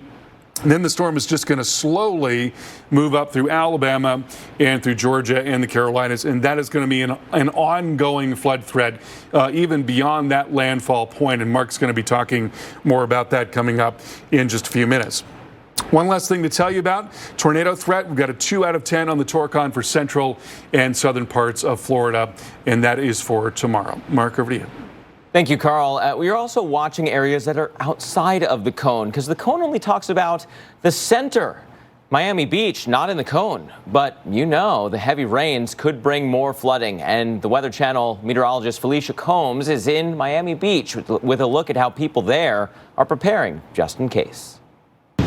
And Friday was a day of preparation for some. Some were at the beach enjoying because it was an absolutely beautiful day today here in South Beach, but others, they know that Fred is coming, and even though we're outside of the cone, we're on the dirty side of the storm, or the east side, which is going to bring us squally weather, heavy rain, and maybe some flooding issues. We actually spoke to a resident of Miami, and he came to pick up some of the sandbags that they were filling earlier, because he said his home floods pretty easily. Because I live in a flooding area. So I need to put the bags in front of my door and stuff like that, so I don't get flooded. If the flood it lasts a long time, then the wall filtrate the water and it comes inside. But if it's just minor, it helps. So yeah, the main issue that we're worried about here in the Miami area is going to be that flooding. We're talking about rounds of rain, several inches of rain collecting as we move through the weekend. And of course, that is going to flood some of those low-lying, flood-prone streets. We're definitely going to see that becoming a problem as we move through the day on Saturday. Eventually, Fred will pull away, but not in time to get really most of your Saturday wet, and you're going to have to plan around that. Thank you, Felicia. And so let's expand that conversation through the rest of Florida. It does start in South Florida and the Keys, but we will see the tropical moisture, which is what this map shows you, expanding through the rest of the peninsula, certainly towards the panhandle with time, if the track forecast winds up being right, that we then go through the east central Gulf and somewhere into the panhandle. That brings the core of that tropical rain that way. But you've got this feed of tropical moisture that's then pointed across the rest of the peninsula and into the southeast. That will also result in some very heavy rains. I think the European model is doing better at finding that core of rain from Cuba and then the curl through the Keys and up towards the panhandle. So I give a lot of faith to this part of the forecast, but it's also over the water. So does it matter? Do you care that the model's doing okay there? I don't think it's doing great on the rest of the peninsula. It does pick up some heavier numbers right along that west coast, but gosh, you get one thunderstorm over central Florida and in an hour you're going to see an inch of rain. So if anything, this model is way underdone for the rest of the state. The USGFS model has been doing a better job at picking up on the generic kind of banding thunderstorms that could be coming east to west across Florida, and so much more widespread 1 to 2, 2 to 3 inch rains. That looks better to me. And with the core of the storm just a little bit closer, if that happens to verify, then South Florida could also get clipped by some of the heaviest of the rains right in that zone that has the tropical storm warnings. Again, that's for wind, not for rain, but if the wind is close enough, that rain will be close enough as well. You'll increase the chance for severe weather as early as tomorrow. And that's often the case, and maybe even more so with a disorganized tropical system. Those outer fringes, infamous for fast-moving tornadoes, for severe storms that pop up. And so that could be the case both tomorrow and then into Sunday into northern and central Florida. So keep that in mind as well. Flooding will be a risk. We've shown you how much water can be around South Florida just from the generic thunderstorms. Well, here we go for tomorrow morning with that core of tropical rain starting to arrive. And then tomorrow through Sunday morning, much more likely that we're going to start to see at least some flooding in South Florida because of the rain that we're seeing. Much of the state has been running in a surplus, and so there's just not as much bandwidth to soak up more rains. Specifically, a lot of that surplus has occurred just through this summer. And Carl, if the rain comes at high tide, Saturday at 2:30 or so, you've got a high tide. Then again, Sunday in the wee hours of the morning, then the water can't go back out to the open ocean as easily, and that could also add to the flood risk. Yeah, water coming from two sides there. And on top of all that, we've got another system that we need to watch very carefully. It is Tropical Depression 7. It is now out over the central part of the Atlantic and about 600 miles to the east of the Leeward Islands. Going to begin to move in to those islands tomorrow night. The winds will really be picking up there. Right now, a 35-mile-per-hour tropical depression, but forecast to become a tropical storm, and tropical storm warnings are now up in the Leeward Islands, tropical storm watches in Puerto Rico, and also the Virgin Islands. So here's a model forecast, and you'll notice those stronger winds starting to come into the Leeward Islands by late tomorrow, and so things really stepping up overnight tomorrow and into Sunday morning in those areas. Now, we've got the very same issue with Tropical Depression 7 that we just had with Fred, in that we don't know exactly how much land interaction there's going to be. Right now, the best guess is that there is going to be a fair amount of it.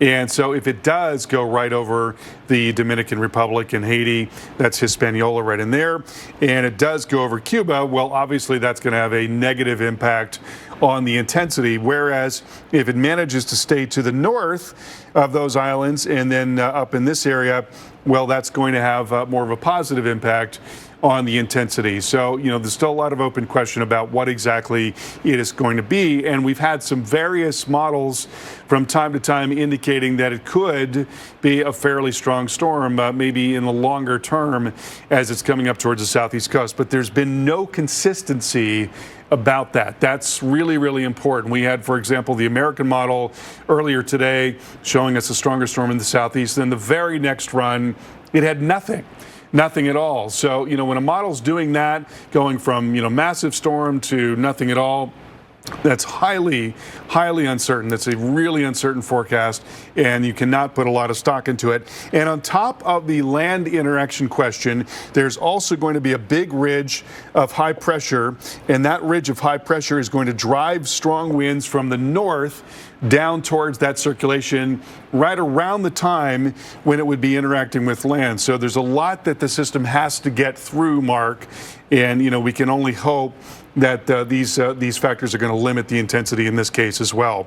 But certainly, anything is possible at this point. Really. Yeah, it's very early. It's very early in the life cycle of this one. Plus, those weaker systems drift west a little bit easier. Yes. And then if it ever does get organized and does the curl north, there's no way to escape the U.S. interaction at that point. They're less likely to recurve, yes. Yeah, absolutely. So that's something to keep in mind, for sure, especially considering how we're basically just getting into the tropical season. I know that's a little bit hard to think about, being that we've gone through so many names on this tropical season list already, currently all the way through Fred, number 6, and number 7 could be waiting in the wings, TD7. We'll see if that ever does make it to Tropical Storm Grace. And so it's a fast start for names, but to be honest, that's kind of the only fast way to look at this season thus far. For the amount of energy put out by these storms, we're basically right on the average line. That's the accumulated cyclone energy. We call it ACE, and it's effectively right where it should be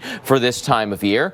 You can also, there's the name storm, so that's a little bit ahead of pace, tied for 6 out of 171 different years. But, hurricanes, we've had 1. That's what we should have had. Haven't had any Cat 3s. We usually don't. Again, there's those ACE numbers. They're basically right on the average. Named storm days, number of days with a named storm out there is a little bit ahead of pace, 14.8 as opposed to the average of 11.4. So that's, upper third. But the other ways to measure this, ho-hum, right? Hurricane days tied for 64th out of 171. Basically, actually a little bit behind pace at this point. Carl, the season is young. 87% of the season yet to go, with some potential big storms down the road, because that's how the season often works. Yes, it certainly does. And once again, we are watching a tropical depression Fred on its way to becoming a tropical storm.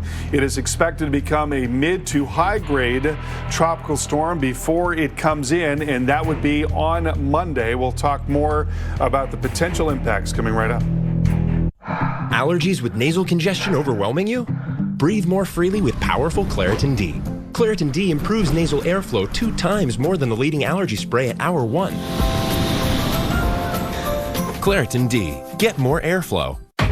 It's my 310, no exit in sight, migraine medicine. It's Ubrelvy.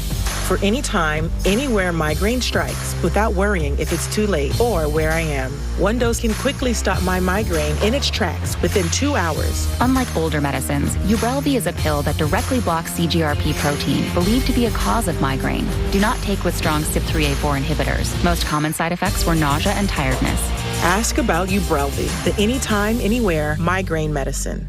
Severe storm damage can cost you thousands in repairs. Hi, Phil Swift here. This storm season, you need the entire Flex Seal family of products. Make fast, easy, on-the-spot repairs. Seal up cracks and holes to prevent wind and water from damaging your home. Now it's easy to make quick automotive repairs. Severe storms can be a nightmare. Now you can patch huge holes to seal up roof leaks. Easily fix busted downspouts and replace loose siding. Floods can destroy your home. Push FlexPace deep into wet surfaces to help prevent flood damage. With the Flex Seal family of products, you can patch, bond, seal, and repair. Even the worst conditions are no match for the Flex Seal family of products. Get the Flex Seal family of products at these fine retailers. It's time for the biggest sale of the year on the new Sleep Number 360 Smart Bed. It helps keep you effortlessly comfortable by sensing your movements and automatically responding to both of you. And it's temperature balancing to help you stay comfortable all night. It even tracks your circadian rhythm so you know when you're at your best. In other words, it's the most energy-building, wellness-boosting, parent-powering, proven quality night's sleep we've ever made. Don't miss our weekend special where all smart beds are on sale. Save 50% on the new Sleep Number 360 limited edition smart bed, plus 0% interest for 36 months. Ends Monday. Hello, Hello, this is Rachel at Cardholder Services, calling in reference to your current credit card account. There are no problems currently with your account. However, Sick of annoying spam calls? RoboKiller eliminates 99% of unwanted calls. Download RoboKiller today.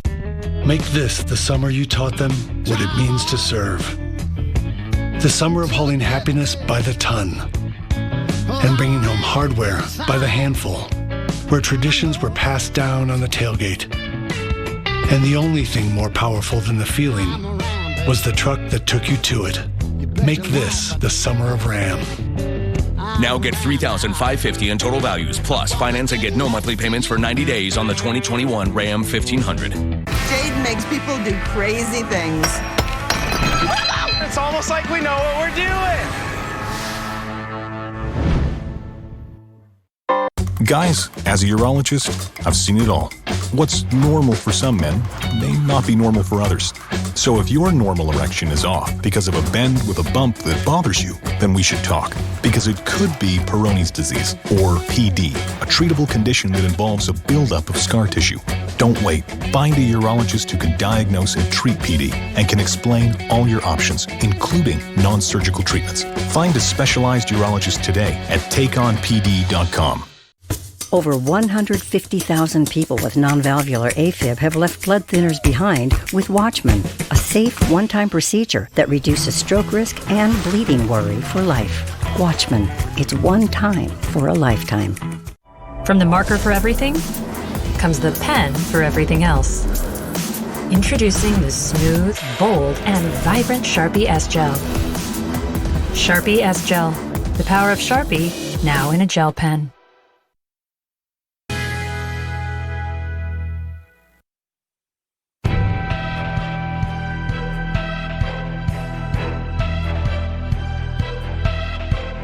Currently in our area, 87 degrees, under mostly cloudy skies.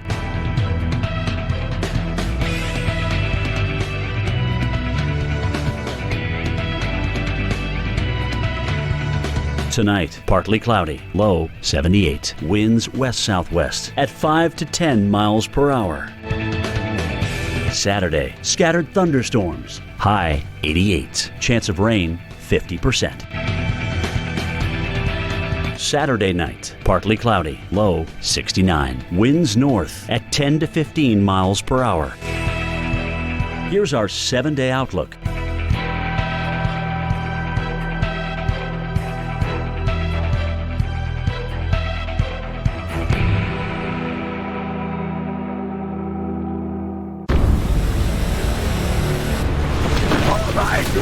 Evacuate immediately.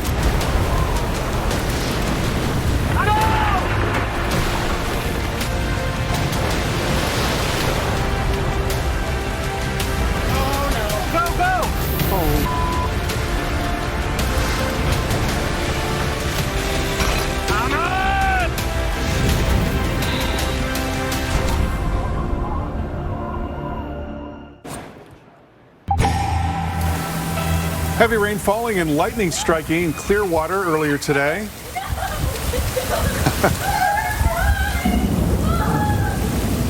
Always kind of scary when you've got lightning around. Certainly don't want to be outside for a prolonged period of time, and we're going to see a lot more of exactly that, especially along the southwest and west coast of Florida.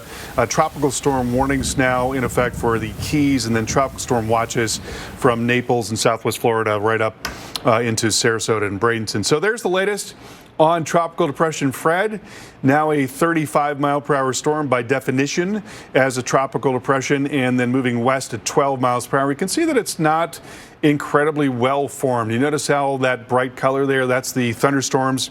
Most of that is really displaced from the center of circulation. That's because there is stronger wind that is coming across the northwest side. And so the thinking is that wind shear will continue. There's been land interaction. That also has had a negative impact on the intensity of the system. That's going to go away as the storm comes out into the Gulf. But the thinking is that the wind shear will continue to be an issue for the system. So as long as that wind shear is present, it is likely going to keep a lid on the intensity of the storm. Now, there's no guarantee that that is going to be the case. You know, intensity forecasting is very, very difficult. Shear forecasting can be really difficult. You know, you have a model that's trying to predict exactly where the strongest winds are going to be aloft, and a little bit of a shift in that can make a big difference. But right now, the best guess is that the storm will be a low-grade tropical storm through a lot of the weekend and then on its way to a mid to possibly high-grade tropical storm as it's coming in on Monday. And keep in mind that this is not an impacts cone, so even though you've got the cone off of most of Florida, Central and South Florida, that doesn't mean that we're not going to see anything in South and West Florida in particular. And there you see the ensemble tracks from the European model now beginning to tighten up a little bit relative to the last run of all these ensembles, basically indicating that Northwest Florida is where this thing is headed. Now, here is the European model, and this is showing you the structure of the storm there. So there's the center, but again, you've got this banding and this heavy rain that is coming up into Southwest Florida. So all of those areas, Naples and Cape Coral and Sanibel Island, on northward up into Longboat Key, Siesta Key, Bradenton, Sarasota, Tampa, St. Pete. In all of those areas, there's going to be potential for heavy rain, a lot of thunderstorms, and very gusty wind, especially where those bands come in. And in South Florida, we're still going to be looking at some heavier rain here. It's not going to be as bad as it would have been had the center been here, which was, you know, more of a possibility over the last several days here. Now much less of a possibility, but certainly a lot of Florida is going to be in for plenty of weather as this thing moves up. Then we'll watch it coming in on Monday, maybe tightening up a little bit. This section of coastline right in there, notice the Big Bend area of Florida, is very surge vulnerable because of the concave nature of the coastline, but also because of what we call the bathymetry, which is to say the sea floor is pretty shallow. If you've been in this part of Florida, you know you can walk out a pretty long ways. And so that allows the water to pile up even more. So surge could actually be a serious threat, even though we're not talking about necessarily the strongest of storms.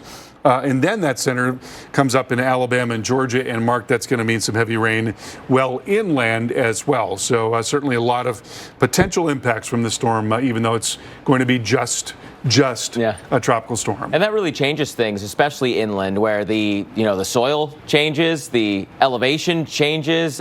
These decaying tropical systems can have arguably more impacts over inland areas. Yeah, absolutely, especially when they slow down. Yeah. This one may be kind of tangled up in an old front and kind of left behind. How about this, though? Very heavy rain just from a generic thunderstorm yesterday in South Florida, and streets in Miami Beach were underwater. Surrounding sidewalks and other spaces nearby were underwater as well. Not just the streets is the point of that. Nearly 2 inches of rain reported. Some local areas got a little bit more than that, and it was all in a very short period of time. And so to compensate that, the city was handing out free sandbags to the public this afternoon so residents can try to keep the floodwaters out of their homes, out of their property, knowing that there's now tropical rain on the way. Even though Miami-Dade and surrounding areas are not in the cone anymore, that cone only talks about where the center goes, not where the impacts go, not where the rain will be. And with this disorganized kind of sheared system, that east side and along with that onshore wind may actually feature a lot of rain. So here's a look at South Florida first. You get the bands coming through the Keys throughout the day. On Saturday, South Florida gets in on that too. Slowly tapers off late Saturday night, but with the onshore flow continuing, it may actually have some decent rains in South Florida all the way through Sunday. Widespread 2 to 3 inches rain forecast here, but locally could be significantly more than that. How about the Tampa area? Tampa could see a bit of a break between this evening's rain and what occurs tomorrow. So start seeing some of those showers coming across the whole state by Saturday afternoon, coming through the Tampa Bay area. That's not necessarily the rains from Fred. That comes in Sunday morning and continues through much of the day on Sunday. And it's going to be a close shave. At least the coastal areas will see 1 inch to 2 inches of rain, but this too likely underdone between the rains that you generally see in Florida, plus the chance of tropical downpours. You got to understand local areas could see much more than this. Ever notice how stiff clothes can feel rough on your skin? It's because they rub against you, creating friction. And your clothes rub against you all day. For softer clothes that are gentle on your skin, try Downy Free and Gentle. Just pour into the rinse dispenser, and Downy will soften your clothes without dyes or perfumes. The towel washed with Downy is softer, fluffier, and gentler on your skin. Try Downy Free and Gentle. recognized by the National Psoriasis Foundation and National Eczema Association.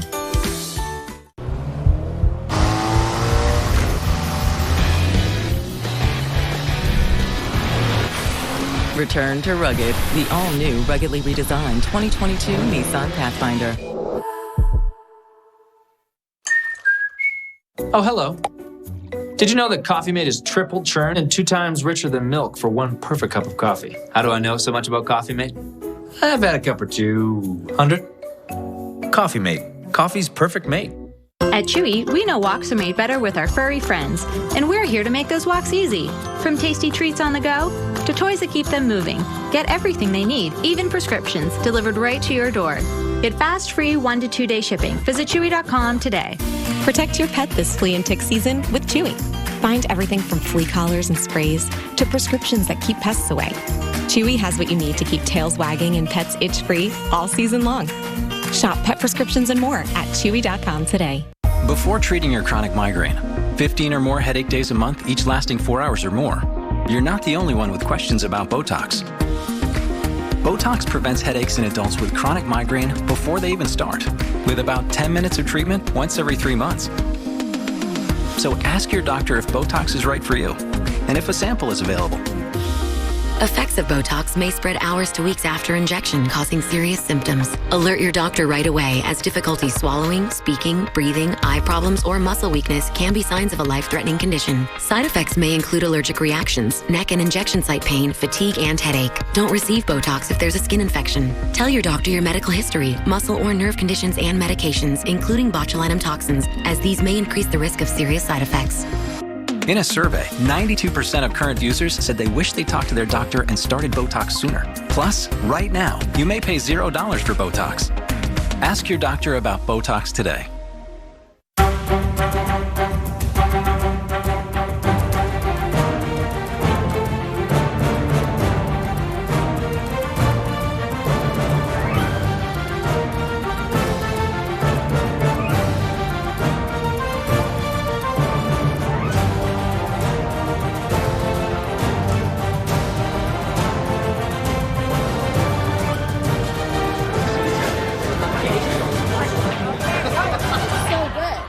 This is J Country. Our goal is to find that $1 million boulder.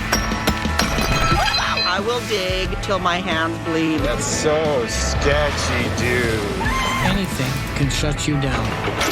It's almost like we know what we're doing.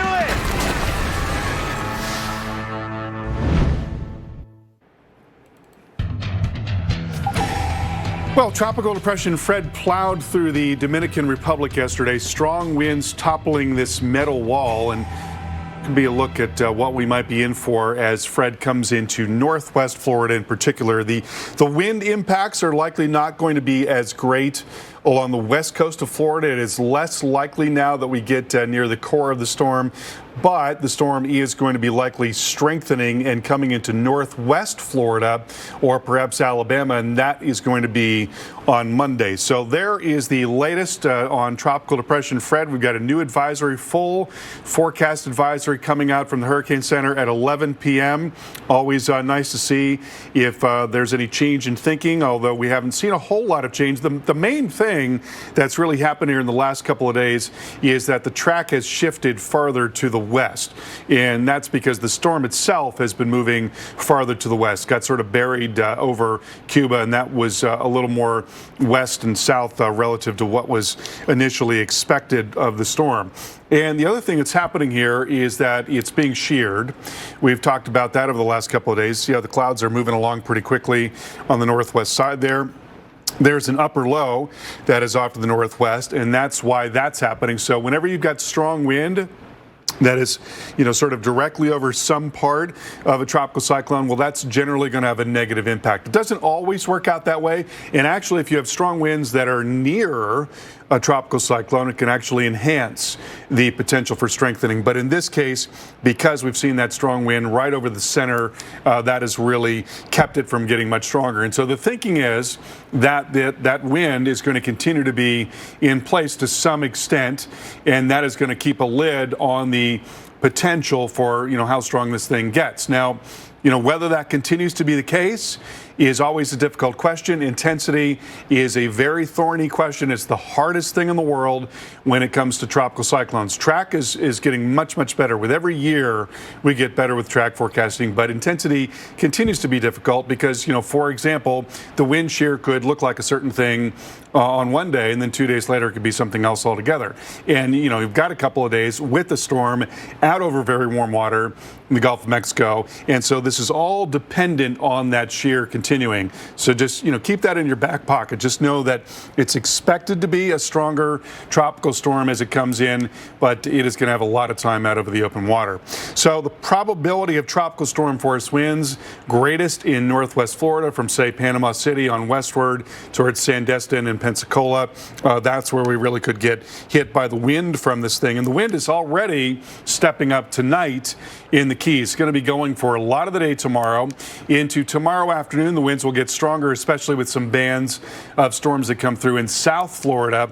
And then those winds will continue up and along the coast into the middle of the day tomorrow for a lot of the west coast of Florida. So it's really just going to be coastal areas of the west coast that see most of this weather, Mark. When you get farther inland, say towards Orlando, it's probably not going to be nearly the same storm. No, but still generic thunderstorms coming across the state with a little bit of extra tropical help. So some heavier downpours. For anyone that gets the rain, it'll be a little bit heavier. We know that Fred's cone has shifted west, putting the Gulf Coast in line for a potential direct hit, but that doesn't mean that the rest of Florida won't see some impacts, including the southeast cities of South Florida, including Miami, and that's where we find meteorologist Felicia Combs. And it was basically a picture-perfect beach day on Miami Beach today. A big different story by tomorrow, though. Conditions are going to start to deteriorate as we move through the overnight hours tonight. We're going to start to get that squally weather, very heavy rain, and flooding is going to become an issue. Now, people in South Florida, absolutely no stranger to preparing for storms like this. We're outside of the cone, but we know it's going to impact our day on Saturday. But as you look behind me here, we're past sunset at this point, and you can see that South Beach is still filled with people, and I'd be willing to bet that a lot of those people are here visiting from out of town, and maybe some of them have never been through a tropical system. So it's going to be so important to watch the forecast. If you are in Miami, tomorrow might be the day to plan those indoor activities. It's going to be peaking as we move through the midday and the evening, and some of those storms are going to pack quite a punch. Heavy rain is definitely going to cause some flash flooding issues here in South Beach, and tomorrow is going to be the day for Fred here across South Florida. Thank you, Felicia. And we are not only tracking Fred, but tracking the next storm too, which could also come towards South Florida, basically right where Felicia was standing. Tropical Depression 7 is working its way through the Atlantic, the far western Atlantic, before getting into the Caribbean now and approaching the islands once again. A very similar look to this storm formation and track forecast that we had with Fred. And so there could be some land interaction, but notice Florida is in the cone again. Watches and warnings are up because we're getting ever closer to that time. And if you look at the USGFS forecast, it will tangle with land.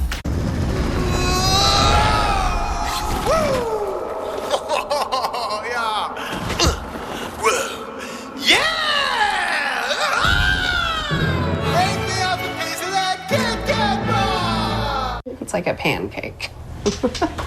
Okay, don't roll it too thin. This is a perfect thickness. Is that a tattoo? Uh-huh. Look, isn't it cute? Yeah. Is that real? It is very real.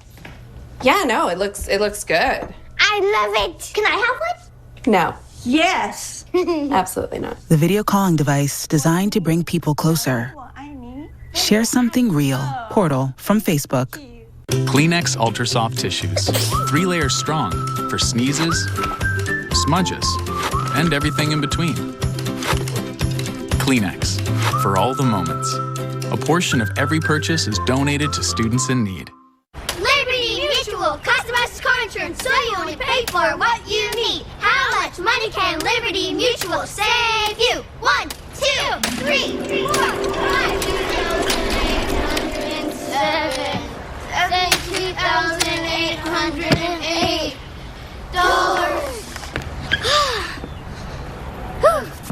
Yep, everything hurts. Only pay for what you need. Liberty, liberty, liberty, liberty. Gillette Pro Glide. 5 blades and a pivoting flex ball designed to get virtually every hair on the first stroke. So you're ready for the day with a fresh face for a fresh start.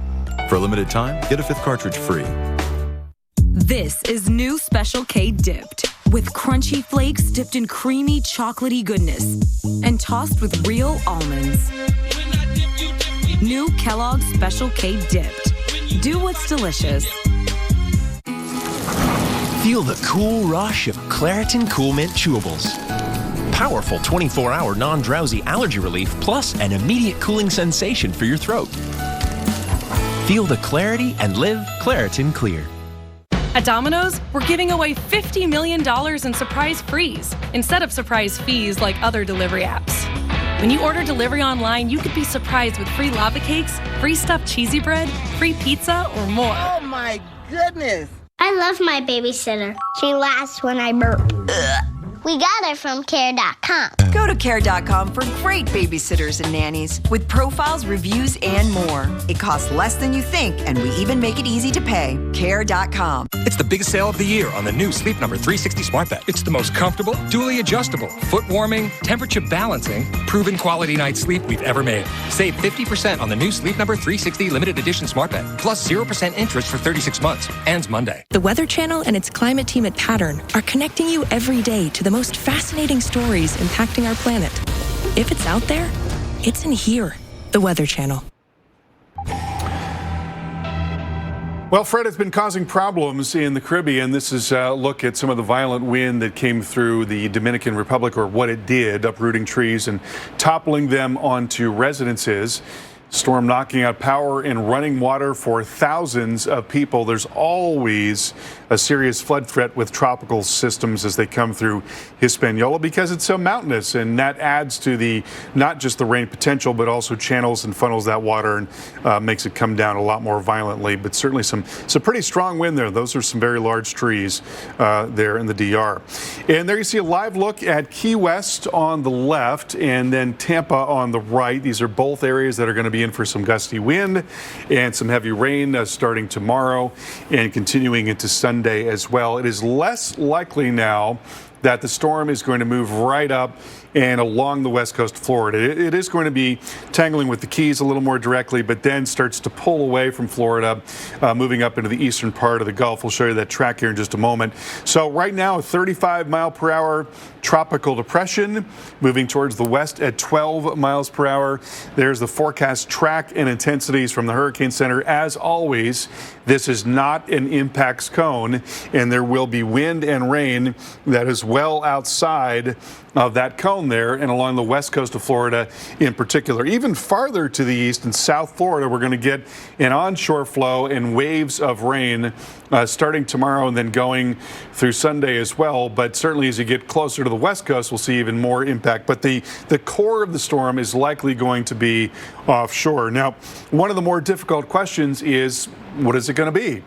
And right now, the best answer to that question is most likely a tropical storm. It's probably going to strengthen slowly, but there's been wind shear for a while now, and the wind shear is probably going to continue, and that will probably keep it from getting much stronger very, very quickly. But that having been said, it does have a lot of time out over the open water, and so if something changes with the environment and it gets a little more favorable, certainly it could get even stronger than that. And intensity forecast is, again, one of those aspects of tropical forecasting that is more prone to failure. Now, here you see the ensemble tracks from the European model, and they have actually narrowed some relative to the last suite that we saw, and so kind of zeroing in on a landfall perhaps in Alabama, northwest Florida, anywhere from, say, Panama City and on westward there. So that appears to be where the core of the storm is going to be headed. And here you see the European operational model. What we just saw was when they rerun that European model many, many times to account for possible errors. But this is the sort of main European model here. There's the center of circulation, and here you see these this big area of heavy rain and wind, and so that is definitely going to be grazing the coast. So while most of the weather is going to be just offshore, it is not going to be pleasant along the west coast of Florida from Saturday into Sunday. Naples and Cape Coral into Port Charlotte, up into Longboat Key, Siesta Key, Bradenton, Sarasota, and all of those areas, it is likely going to be pretty difficult on Sunday. And then again, the storm coming right into northwest Florida beyond that. So there is a chance this storm could knock out power and leave you scrambling. And if that happens, there's several safety tips to keep in mind. Here's meteorologist Mike Bettis. Strong storms can bring power outages. So here are a few things you can do to stay safe when the power goes out. Without power, you can break out the generator, your grill, or some other similar item, but make sure to use it outside in a well-ventilated area to avoid carbon monoxide poisoning. Carbon monoxide is an odorless and colorless gas that can be deadly. The water supply can also be compromised during a power outage, so check with local authorities on the safety of your water and boil it if recommended. According to the CDC, if the power is out for less than 4 hours, the food in your fridge is probably safe, but keep those doors closed as much as possible. But when it comes to food, when in doubt, throw it out. If the power's been out for more than a day, it's best to toss out any refrigerated medicines. If they're life-saving, use them, but get a replacement as soon as possible. If it's hot and you don't have air conditioning, look for a shelter that does. Something like a mall or a store, or maybe take a cold shower. Fans alone don't really prevent heat-related illness. As with any storm, make sure you have an emergency plan and a disaster supply kit that covers you, your family, and your pets for at least 3 days. Better to be safe than sorry. And a lot of that stuff, once you're prepared for it, you can just leave it in the preparation pack. It doesn't go bad very quickly for certainly, batteries and flashlights and stuff like that. Will we need it for inland areas? Because there could be an inland threat on the way, too. Birmingham, Atlanta, a heavy rain threat on the way. These storms don't stop at the coastline. This one, Fred, could come into the southeast, tangle with a front, and stall out. So days of heavy rain through the southeast is certainly possible, which is very different from where we've been. We've had a decent stretch of hot and dry conditions here across the southeast, other than the occasional downpour thunderstorm that happens in the summer as well. But if you've missed those, you might be hoping for some of this tropical moisture to come in. A trough of low pressure to the north will start to pull this thing north. You can see that deep feed of tropical moisture approaching the Panhandle Monday, and then it really tangles up with that front basically right about here. So Monday into Tuesday, it stalls out there, and that rain's going to have a hard time leaving. It's going to have to basically rain itself out, leave that tropical feed away, and then just kind of finish off what's done already. Steady rains could create some flooding Sunday into Monday, specifically in Florida, but that expands north and east from there because we're not done with the rain. Monday could be landfall day if the forecast stays the way it is right now, somewhere near the Panhandle. But by Tuesday, look, the depression could still be with us. Barely moves Monday to Tuesday to half a state north, and Wednesday still hanging around, which means more rain and probably a core of some pretty heavy rain still remaining on Wednesday as well. So you put that all together and someone could see some flooding across the southeast.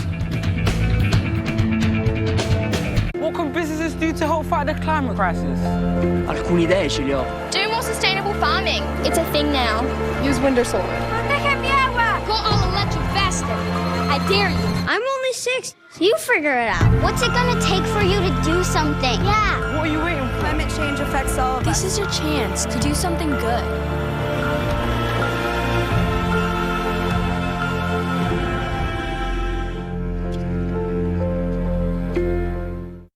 Get ready to set them up with everything they need. Everything. Got this.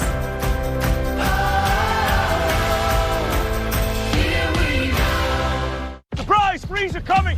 Domino's has surprise freeze! Other delivery apps add surprise fees, but Domino's is adding up to $50 million in surprise frees to online delivery orders. And we tried some unique ways to tell people they're getting free food. From Domino's! There's no other snack like a Planters cashew. What else can go from your car's cup holder to a crystal bowl and seem equally at home? I guess the most well-rounded snack isn't round at all. It's more cashew-shaped. Planters, a nut above. Phil Swift here for Flex Paste, the incredible rubberized paste. Right out of the tub, it clings to the surface and it instantly fills gaps and holes. Flex Paste dries to a strong, flexible rubber, perfect for sealing RVs and campers. Use it to help prevent flood damage, stop rodents from getting in your home, or even crafts and hobbies. Get Flex Paste and the Flex Seal family of products at these fine retailers. The Tempur-Pedic Breeze makes sleep feel cool because the Tempur Breeze transfers heat away from your body so you feel cool night after night. Experience the mattress ranked #1 in customer satisfaction by J.D. Power 2 years in a row. Sergeant Drysdale will be leading the investigation, and we're treating this as a suspected homicide. Andy! So what do you think happened? Talk to the guy with the red Mercedes. You vouching for her? All my life, yeah. I want to show you something. Where's Hedwig? I don't know. I want to know the truth. The truth can be a great many things all at the same time.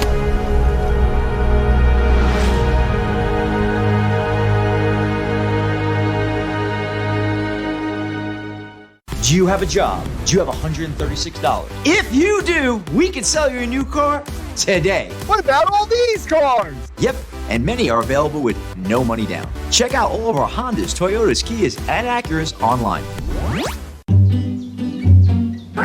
Are your sneezes putting your friends in awkward positions?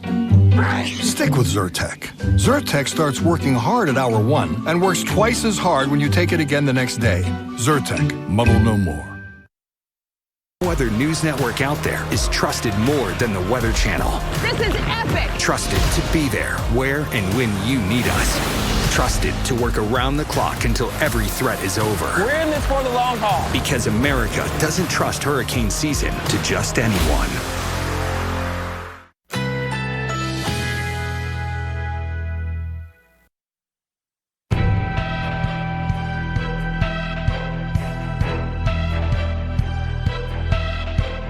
Currently in our area, 88 degrees under partly cloudy skies.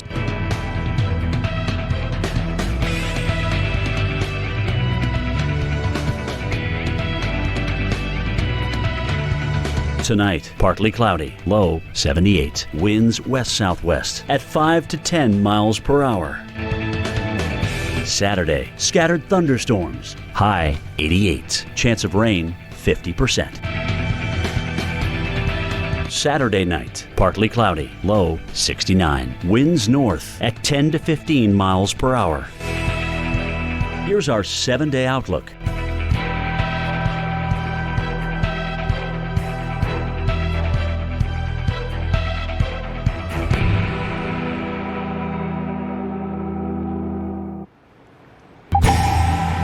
Welcome back to our special coverage of Tropical Depression Fred on its way to becoming a tropical storm and most likely headed for northwest Florida or perhaps Alabama. That's going to be on Monday, and there will be impacts across the rest of the state of Florida as well.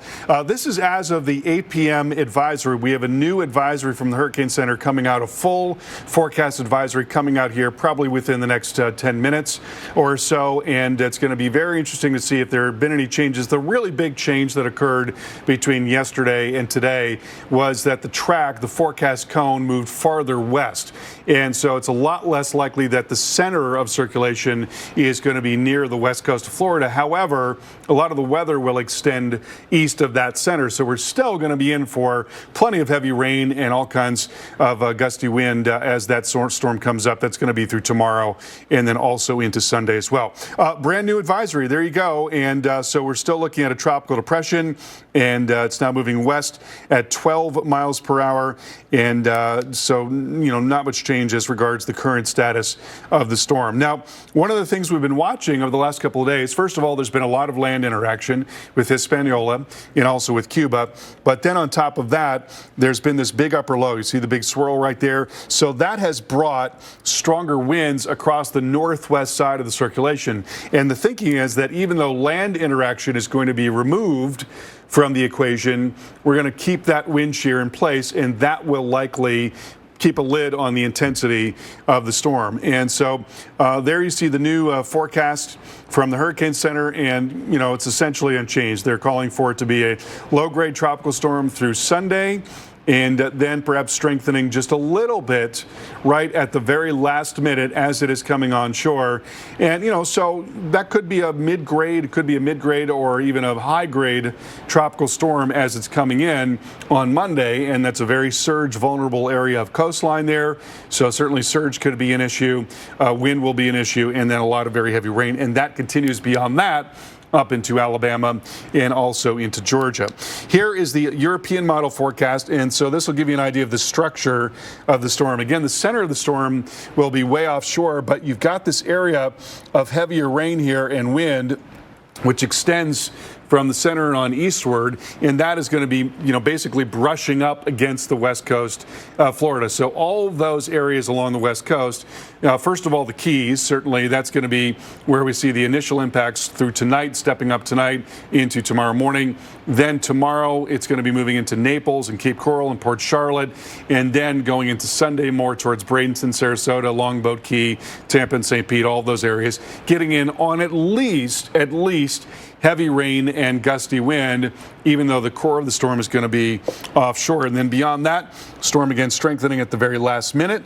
We see some surge potential there coming into the Big Bend area of Florida, and some very strong wind as well, right with the core of that storm as it moves up into northwest Florida. And we'll have more on the full forecast update coming up here in just a few minutes. But now we want to talk about what's behind this, Mark, and we've got another system on the way, and all kinds of stuff on the table with this one. It's just really difficult to tell right now exactly what this is going to be. This looks better formed at this point than Fred did at this point, right? Because they have very similar kind of origin stories here approaching the Eastern Caribbean.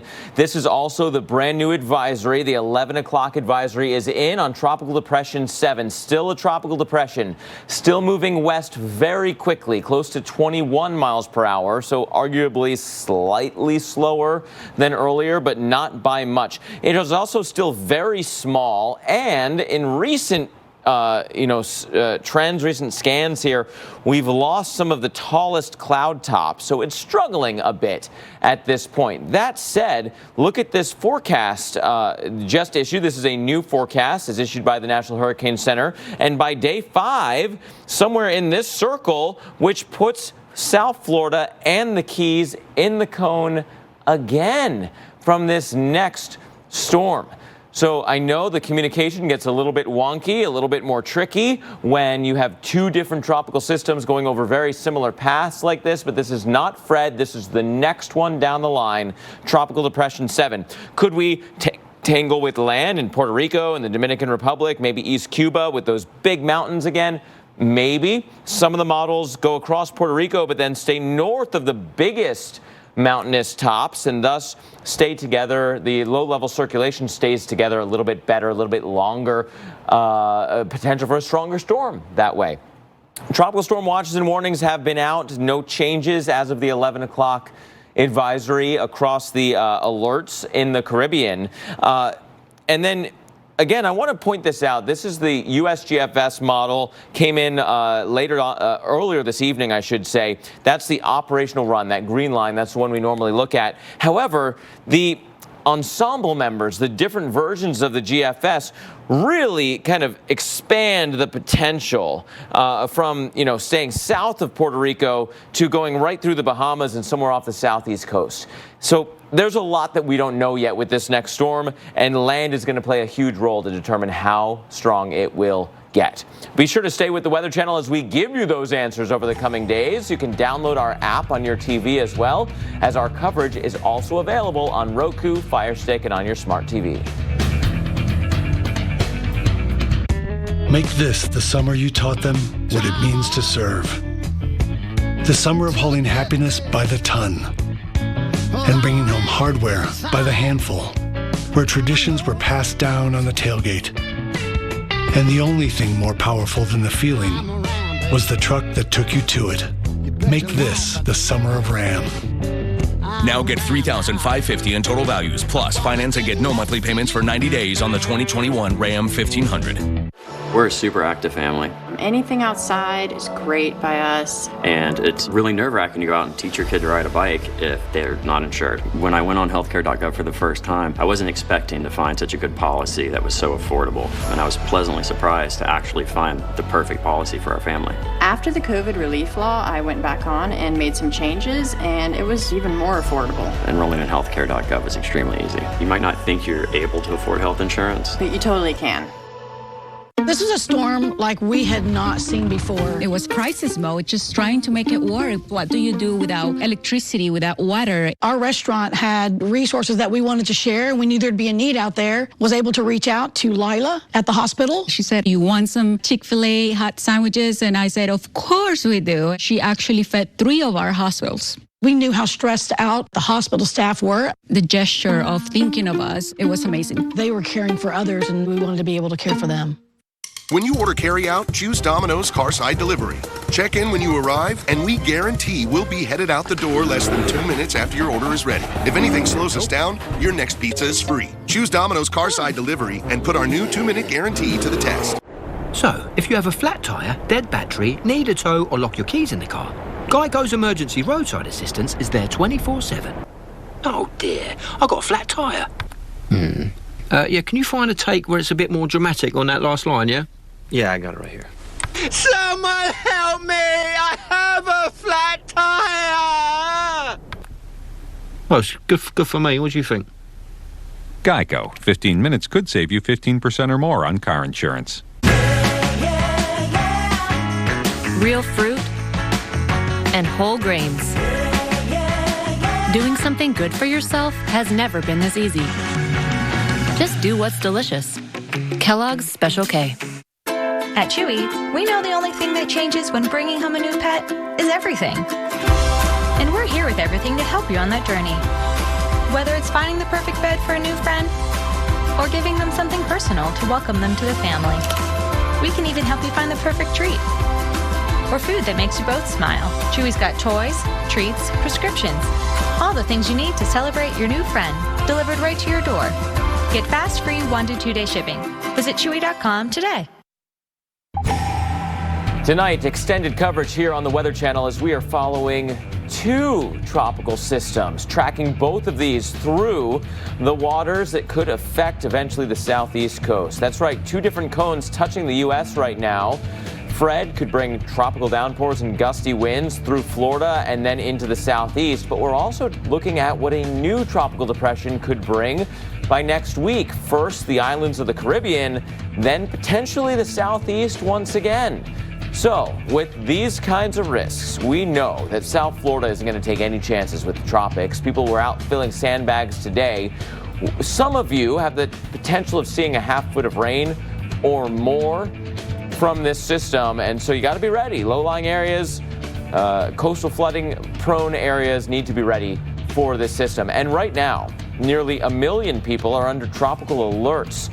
These are because of Fred, not because of our next tropical depression, but tropical depression Fred could become a tropical storm again. So tropical storm watches and warnings are up.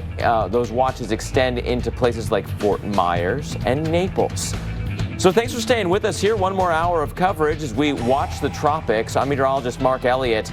Got to start off with the more imminent threat. That is currently tropical depression Fred. And to talk about that, I've got storm specialist Carl Parker in the lab here with me tonight. Carl, a westward track for the cone for the system compared to this time yesterday. Yeah. But the impact's kind of stretching out a bit because it's a lopsided system that could affect a lot of people. Yeah, it's, by no means are we saying that it's not going to have an impact on the west coast of Florida. It absolutely will have an impact on the west coast of Florida because the weather will extend a long way from the center. It's important to remember that the cone is not telling you where the weather is going to be. The cone is telling you where the center is likely to go. And there's the latest on the storm from the Hurricane Center. It is a 35-mile-per-hour tropical depression. I'll tell you, it is struggling and has been for a while now, but the center's over land, and then it's also being sheared, especially on the northwest side.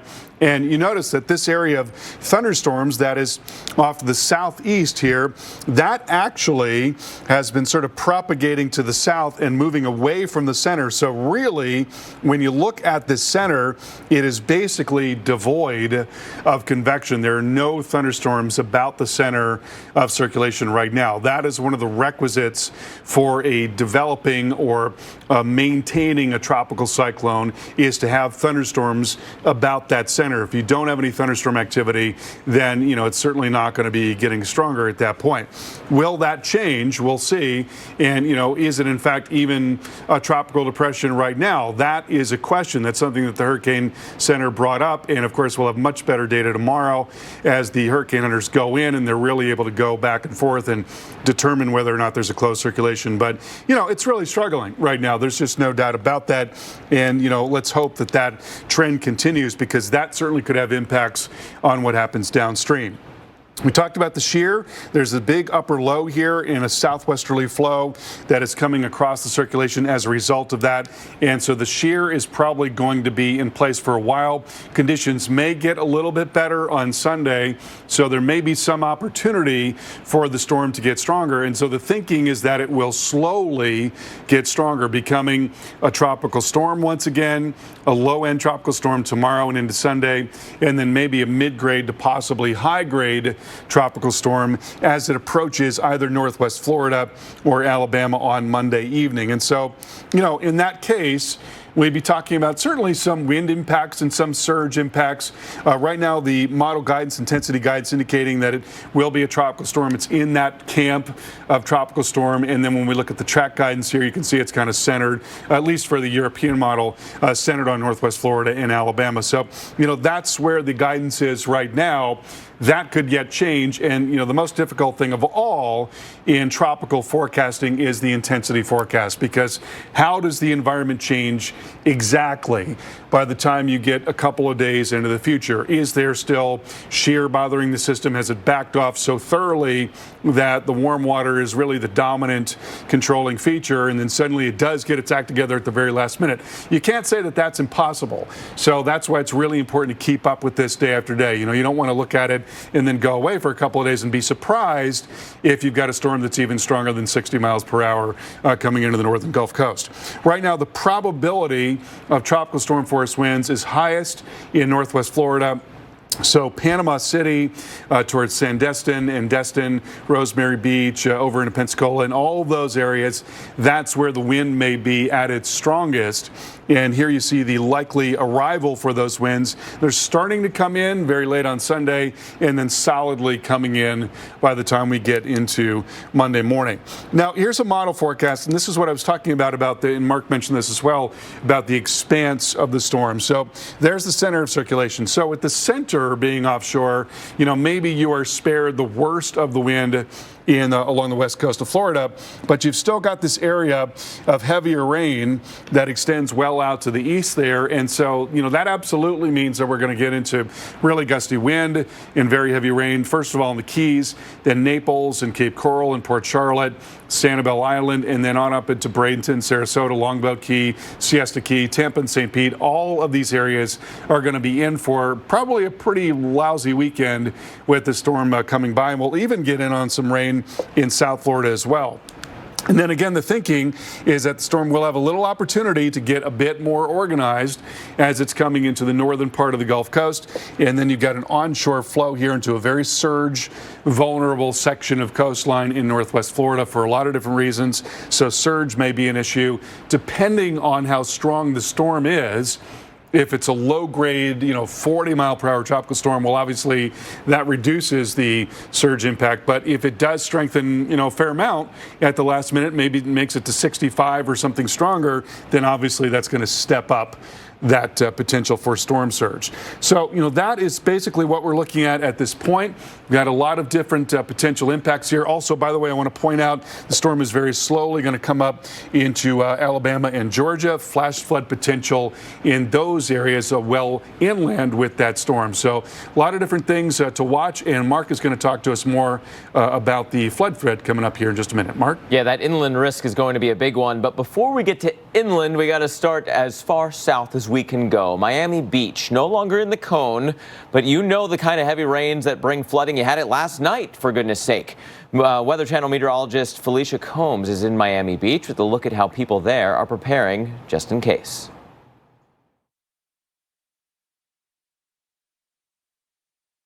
And Friday was a day of preparation for some. Some were at the beach enjoying because it was an absolutely beautiful day today here in South Beach, but others, they know that Fred is coming, and even though we're outside of the cone, we're on the dirty side of the storm, or the east side, which is going to bring us squally weather, heavy rain, and maybe some flooding issues. We actually spoke to a resident of Miami, and he came to pick up some of the sandbags that they were filling earlier because he said his home floods pretty easily. Because I live in a flooding area. So I need to put the bags in front of my door and stuff like that so I don't get flooded. If the flood it lasts a long time, then the wall filtrate the water and it comes inside. But if it's just minor, it helps. So yeah, the main issue that we're worried about here in the Miami area is going to be that flooding. We're talking about rounds of rain, several inches of rain collecting as we move through the weekend. And of course, that is going to flood some of those low-lying, flood-prone streets. We're definitely going to see that becoming a problem as we move through the day on Saturday. Eventually, Fred will pull away, but not in time to get really most of your Saturday wet, and you're going to have to plan around that. Thank you, Felicia. Now, of course, we're watching not only South Florida, but the rest of Florida. So let's kind of go through where this tropical moisture is going to be moving to. And that includes the whole peninsula. Even as we know the core has a better chance of going this way, right in towards the eastern Gulf of Mexico, potentially even close to the central Gulf of Mexico. But this tropical feed is then pointed in across Florida, and several rounds of significant rains are possible because of that added tropical moisture. I know if you live in Florida, you're used to a wet season. You're used to tropical feel, high humidity, downpour thunderstorms. But when you get a close approach of a tropical system, you're just going to raise that up a little bit more. And so even more rain, even more flood potential is there. First, let's look at the core of the rain. Let's look at the core of the storm as seen by the European model. That could bring significant rains Monday, in particular, towards the Panhandle. What I think this model is missing is all that kind of onshore flow, that east wind coming across the state. Sometimes some of your heaviest rains are because of a persistent onshore wind, bringing that tropical moisture in, interacting with otherwise the sunny skies, the warm ground, the rising air that can occur on across the Florida Peninsula. And so I think the USGFS has been handling that a little bit better. Heavier rainfall totals, a core of rain that's still significant, pointed at the Panhandle, but also a widespread 1 to 2, if not 2 to 3 inch rain across much of the peninsula. Severe weather is often featured in those kind of outer fringes, especially with the disorganized tropical systems. You wind up with the tornado threat in the core, in the eye of a real organized system. But if you have a disorganized one, it's those outer fringes that often have the worst of the severe threat. So that could start as early as tomorrow across much of Florida, only going north from there as the system goes north. So Sunday, northern and central Florida, portions of the Panhandle, also on that severe threat. The flood threat begins as early as tonight through tomorrow morning. South Florida, if you get any more rain, there's not a lot of bandwidth. You had flooding last night, could see some more. Tomorrow, starting off your weekend and then on into Sunday, the core of the heaviest rain will be in South Florida, so then you'll get that chance, and you definitely go north with the flood threat from there. So if you combine the heavy rains in the areas that have been really soggy, the year-to-date rains, a lot of people in a surplus. The summer rains, or really this month's rains, certainly the Big Bend area, but then both coasts have been seeing an overdone share of the rain. It's been a very wet season.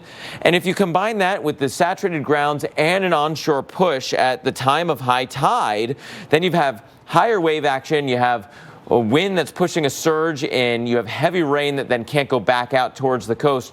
That's how you wind up with a better chance for inland or coastal flooding because of rain and a little bit of surge at the same time. So, Carl, these are things we'll have to watch. We'll have to really watch that high tide cycle along the path of this storm. Absolutely. And we've got another storm in the wake of this that we need to watch very closely. That is Tropical Depression 7. If it does become a tropical storm, it would be Grace, and there's a very good chance that that's going to happen. Right now moving west at 21 miles per hour and 540 miles east of the Leeward Islands. So it's going to begin to affect the Leeward Islands starting tomorrow night, where tropical storm warnings are in effect and tropical storm watches now up in the Virgin Islands and also in Puerto Rico. You'll see your weather coming in overnight tomorrow night and then into Sunday morning. So here you see the wind forecast. There's the area of strong winds associated with the system, which may be a tropical storm at that time coming into the Leeward Islands. And here you see the forecast from the National Hurricane Center. Now, a lot of the same issues that just applied to Fred are going to apply here. There's a lot of potential for land interaction. And if the storm does come across, for example, Hispaniola, you've got mountains as high as 11,000 feet on Hispaniola. So that can really disrupt circulation. Then you've got some pretty tall mountains in southeastern Cuba as well. So if it were to be on the southern end of that track, then you'd expect that it would not be as strong. Whereas if it were to be on the northern end of that track and really away from those land masses, then it'll have a lot more potential to be stronger at that point. And then there are other things too. There's a fair amount of dry air that's out there lurking. And then on top of that, there's going to be some wind shear. In fact, we expect that as a big ridge of high pressure develops here, very strong north winds are going to be developing right at the time when the storm could be near Hispaniola. So there's a lot of stuff that the storm is going to have to get through in order to strengthen. But Mark, we have seen some occasional model runs that do really want to make it a fairly strong system. They've not been consistent, right, which, it certainly means there's a lot of uncertainty. But you want to say that, there's at least that potential. We have to watch that very closely. Yeah, this is the time of year, right? Yeah. You start at, mid-August, you generally can get those bigger systems. And so this could be one of them, and it also might not be at this point. But that's why we're here. That's why we're watching those models for you, so we can tell you when you've got the all clear. It's not the all clear just yet. As we get closer to that peak of the season, the names on this list are going to continue to fall away. Remember, the forecast from all those major groups that do the seasonal tropical forecasting calling for an above average year, and yet so far, we've used up several names, but by any other measure, it hasn't been above average yet. So to get there, we're going to have to hit a pretty fast pace in that peak of the season. And so that potential is there. We've got 2 different tropical depressions right now. Could a trend like that continue? Again, we're ahead of pace. Named storm 6, according to the average of 3.6 year to date. And so that's ranking tied for 6th out of 171 years. But a lot of the other measures, hurricanes, Cat 3s, basically right where we should be. That accumulated energy is right on where we should be. Named storm days a little bit ahead of pace, but we're only at 25th place for that out of 171. So, yeah, top third for sure, but nothing really exceptional by that measure either. But maybe we'll still get there because 87% of the season is still to come. And, Carl, as we've talked about, seasons are often backloaded, and this one in particular may be so. Yeah, you never want to keep your guard down, let your guard down. And here's the latest on Fred. This is the new forecast track and intensities from the Hurricane Center, expecting a tropical storm to make its way towards the northern Gulf Coast, and that is going to be on Monday. But we are going to be looking at impacts from the Keys and across the west coast of Florida over the weekend. We'll have much more on that coming up in a few minutes.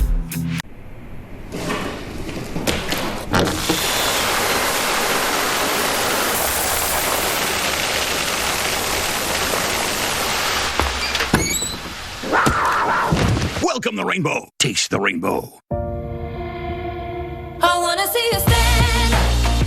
I wanna feel you beat. I wanna hear you beating heart. Live out loud. Here's my new dress. What's that? Oh, Damprid. Damprid? Damp Rid. It gets rid of musty odors. How? Damp Rid attracts and traps excess moisture, eliminating the source of musty odors. Mustiness, gone. Damp Rid.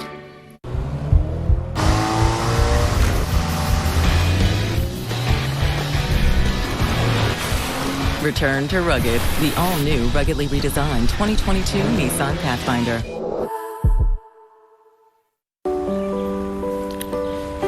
Thousands of women with metastatic breast cancer are living in the moment and taking Ibrance. Ibrance with an aromatase inhibitor is for postmenopausal women or for men with HR-positive, HER2-negative metastatic breast cancer as the first hormonal-based therapy. Ibrance plus letrozole significantly delayed disease progression versus letrozole. Ibrance may cause low white blood cell counts that may lead to serious infections.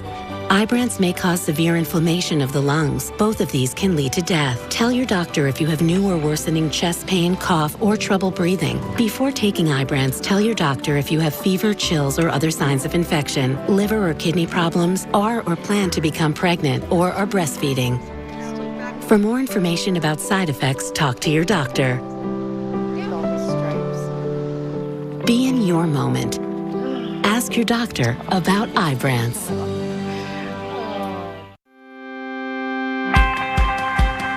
Get ready to shop for First Day Fits and watch them remix it their way. Find their favorites all in one spot. Hey, King Midas, people should know we can service their whole car. Yes. Tires, brakes, oil, everything. Everything. We must tell the people. Right now at Midas, buy 3 Cooper tires and get 1 free. Find your tires now at Midas.com. It's my 552 woke up like this migraine medicine. It's Ubrelvy for any time, anywhere migraine strikes without worrying if it's too late or where I am. 1 dose can quickly stop my migraine in its tracks within 2 hours. Unlike older medicines, Ubrelvy is a pill that directly blocks CGRP protein, believed to be a cause of migraine. Do not take with strong CYP3A4 inhibitors. Most common side effects were nausea and tiredness. Ask about Ubrelvy, the anytime, anywhere migraine medicine. Jade makes people do crazy things. It's almost like we know what we're doing. Guys, as a urologist, I've seen it all. What's normal for some men may not be normal for others. So if your normal erection is off because of a bend with a bump that bothers you, then we should talk. Because it could be Peyronie's disease, or PD, a treatable condition that involves a buildup of scar tissue. Don't wait. Find a urologist who can diagnose and treat PD and can explain all your options, including non-surgical treatments. Find a specialized urologist today at takeonpd.com. Over 150,000 people with non-valvular AFib have left blood thinners behind with Watchman, a safe one-time procedure that reduces stroke risk and bleeding worry for life. Watchman, it's one time for a lifetime. From the marker for everything comes the pen for everything else. Introducing the smooth, bold, and vibrant Sharpie S-Gel. Sharpie S-Gel, the power of Sharpie, now in a gel pen. Currently in our area, 88 degrees under cloudy skies.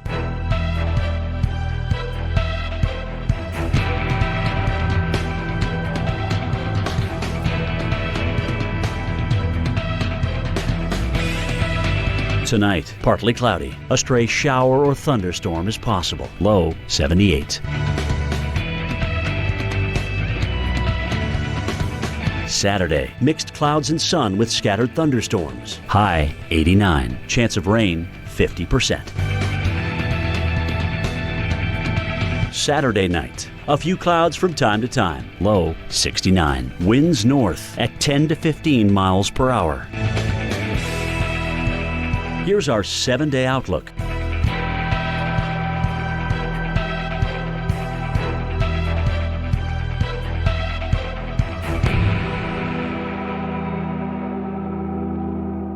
When it comes to covering the most important issue facing us and our Earth, one day does make all the difference.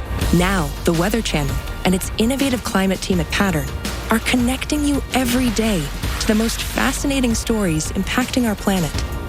For what's now and what's next, rely on the climate experts with the most trusted name in TV news. If it's out there, it's in here. The Weather Channel. Well, it was pretty stormy in Clearwater earlier today.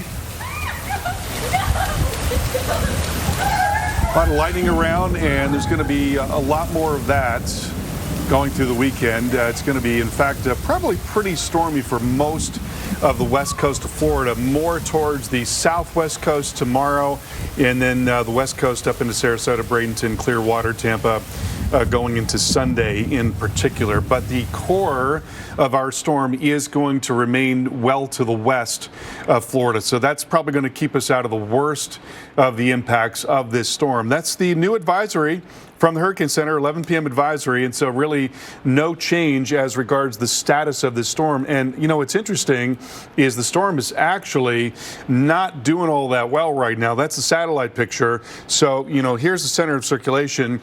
Notice that, you know, we at least did have some thunderstorms on the southeast side of the circulation for a lot of the day today, a lot of the evening, in fact. And now those thunderstorms are sort of propagating away to the south, and they're leaving the center all alone. And, you know, when you have an exposed center like that with no thunderstorms forming about the center, well, the storm is absolutely not getting any stronger, and in fact might be getting weaker. And the Hurricane Center even mentioned this. You know, it's not entirely clear that we've even got a depression at this point. It may not even be a tropical depression, but we won't know until we get more data.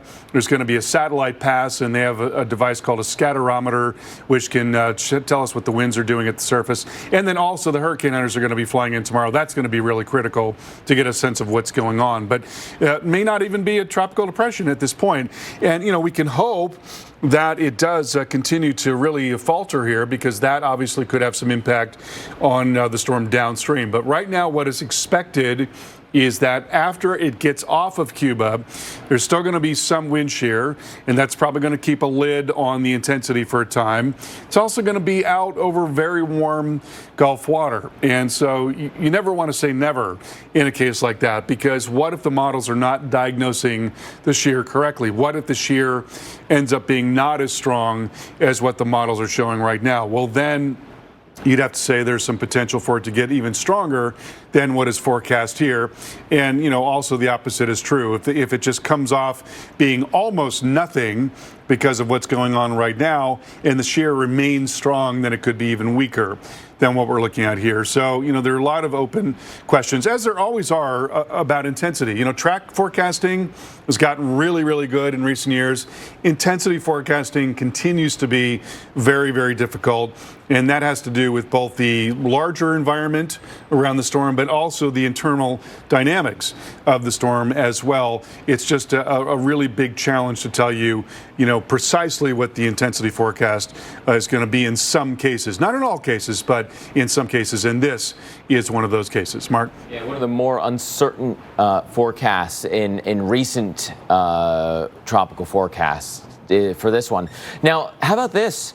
In the Miami area, Fred approaching, but this moisture really not tied to Fred in particular. We just had a crazy thunderstorm set up over South Beach last night. 2 inches of rain reported in a short period of time, and then the streets and the sidewalks and the surrounding areas filled up with water. That's without a tropical system coming through. Gosh, the rainfall rates that we have seen in recent years have been off the charts. That rainfall, the heaviest rainfall rates are getting heavier. But with the tropical system on the way, the city was handing out free sandbags to the public this afternoon so residents could try to keep floodwaters out of their home, out of their property. And even though Miami-Dade and the surrounding areas now are no longer in the cone, there's still a chance of that severe weather and heavy rain coming in. So with that being said, we have to look at what else we're expecting here across the South. And that includes not only the next storm, which is also pointed at South Florida, but also this current storm pointed at South Florida. Gosh, we're going to see rounds of very heavy rain. Here's the Keys and Miami for Saturday. Rounds of rain for you that spiral, that area of low pressure spirals into the center of the Atlantic at that point, onshore flow, lots of rain even behind that, the true circulation from Fred. You're seeing a little bit more yellow on this map across the Keys than we had in our forecast earlier today. Expect that to continue to go up as we get a little bit closer. I think as we fine-tune this forecast, there's going to be more risk of heavy rain, not less. And so these numbers are often going to be underdone and may not adjust higher until we're real close to the event. So keep that in mind. This is kind of your baseline, almost a guarantee, 1 to 2. Many of you could see much more than that. How about the Tampa area? We had some storms go through earlier, break through your Saturday morning, then the Saturday afternoon. Gosh, another round of heavy storms. We showed you the people running from the rain and the lightning in the Clearwater area. We could do that again Saturday afternoon. Don't get caught unaware. And then the moisture from Fred arrives Sunday morning and continuing through the day Sunday with potentially some very heavy rain. And you're right on the fringes of that circulation, which means a severe weather threat as well. And so again, baseline widespread 1 to 2 inch rains, but I think a lot of you in the Tampa area could see significantly more than that. Make this the summer you taught them what it means to serve. The summer of hauling happiness by the ton and bringing home hardware by the handful, where traditions were passed down on the tailgate. And the only thing more powerful than the feeling was the truck that took you to it. Make this the summer of Ram. Now get $3,550 in total values, plus finance and get no monthly payments for 90 days on the 2021 Ram 1500. If you have a typical airline credit card, you're not getting double miles on every purchase. You're right. I only get extra miles on some types of purchases. May I? Please. With the Capital One Venture Card, you earn unlimited double miles everywhere. Yes. Everywhere is great, but where can we use them? You can use them on any travel purchase, not just some travel purchases. Venture gets a gold star. What's in your wallet? This summer, spend less time web surfing and more time surfing. Scan here for a chance to win a real vacation in this ad. Michelob Ultra Organic Seltzer. As real as it tastes.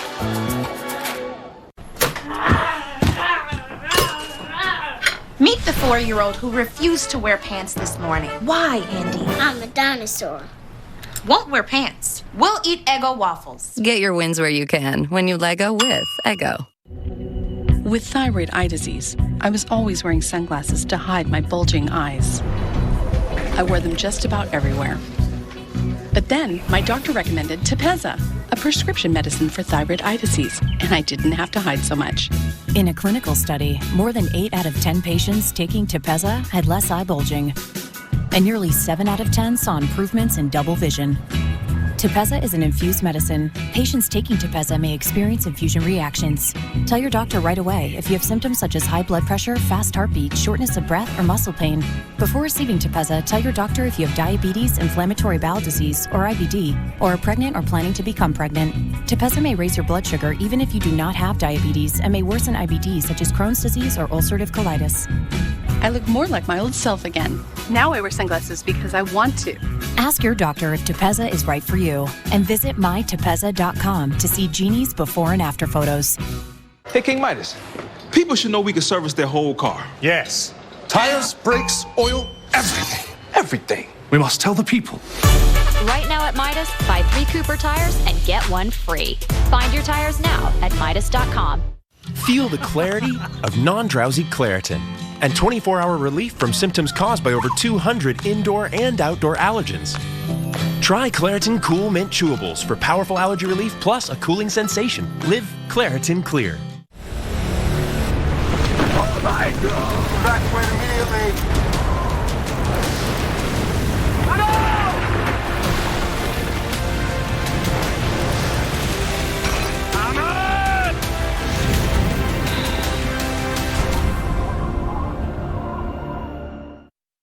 With Fred, probably rain, high winds, gusty winds.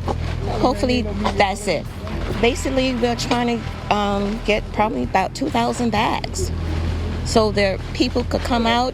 It's free sand, free to the public. Come on out and get your sand. And welcome back to our special coverage of Tropical Depression Fred. We just got a new advisory from the National Hurricane Center, and not much has changed in terms of the long-term thinking.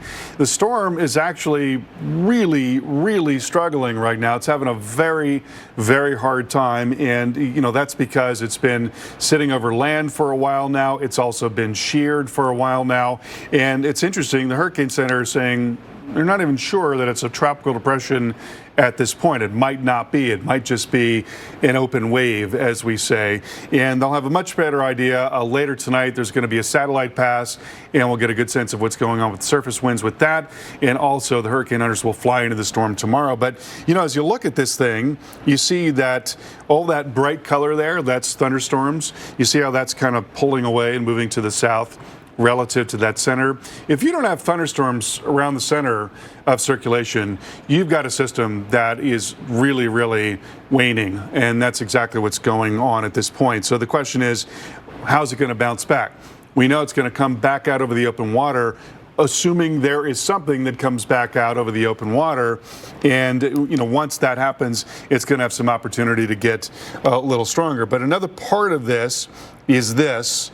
That's a big upper low there, and there's some stronger upper level wind that is coming across the circulation. And upper level wind that's strong, moving in opposition to the surface flow, that's the enemy of a developing tropical cyclone. So those things have been working on this thing for a while now. But the thinking is that it will come offshore, and then, gradually that shear is going to lessen some. Maybe it's better for the system anyway on Sunday. And so that may allow it to get to, say, mid-grade tropical storm strength. So by no means are we saying that this thing is done. Not at all. It's got plenty of opportunity. It's got a long time out over the open water, and there's no reason to believe that it won't bounce back at this point. It's just that it's really on the ropes right now. So we can cross our fingers and hope that things are going to turn out a little bit differently here. This is an unusually difficult intensity forecast. It might turn out that the storm is not going to be this strong. It's also possible that if the shear really backs off and there is a coherent structure that comes out into the Gulf, that it gets even stronger than what is forecast here. But the bottom line is that the more direct impacts are going to be most likely in the northern Gulf Coast, assuming that it happens like this, and there will be some indirect impacts that affect the west coast of Florida. That's starting tomorrow and then going into Sunday as well. Mark, over to you. Hey, Carl, let's continue that thought process just for a sec, right? What if that westward shift continues, right? What if it's a weak kind of open wave and it goes west a little bit longer and that trend that we saw start today continues? Can we get away from that upper level low? Do we then have more opportunity to strengthen in the central Gulf? Yeah, I suppose that's a possibility, and it's something that we certainly have to keep in mind. We've talked about this a lot in the past, that when you have a very weak system, it's going to be going with the lowest level flow, which is going to drive it even farther west. So the weaker it is, the more west it goes. And yes, eventually it's going to begin to get away from those stronger upper level winds. So, there's an array of possibilities at this point. But what's most interesting to me is, what is it going to be when it comes off tomorrow? Yeah. If there's no circulation left, it won't be able to organize quickly. That is for sure. Now, we have been following this storm for sure, going into the waters of the Gulf. But a couple of days ago, it was waiting to come into the Caribbean.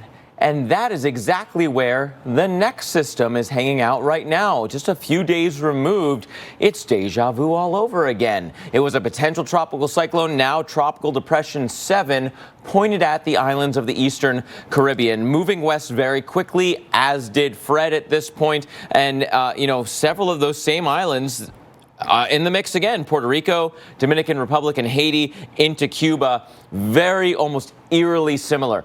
No two tropical systems are exactly the same, and so it's, it'd be foolish to think that we're going to have exactly the same outcome from a path like this.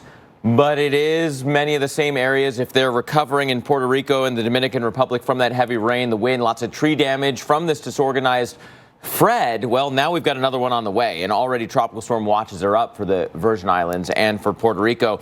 This is a look at the current run of the USGFS model across Puerto Rico, near the Dominican Republic and near East Cuba, so near those big mountains. But it's not the only solution. The USGFS model ensembles are far-reaching at this point, so there's still lots to iron out with this next tropical system down the line.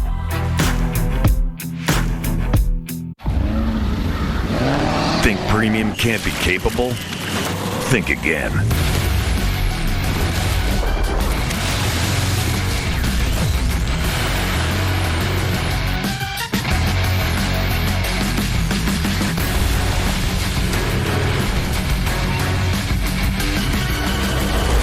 Introducing the first ever AT4 lineup.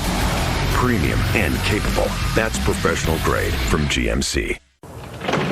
Like many people with moderate to severe ulcerative colitis or Crohn's disease, I was there. Be right back.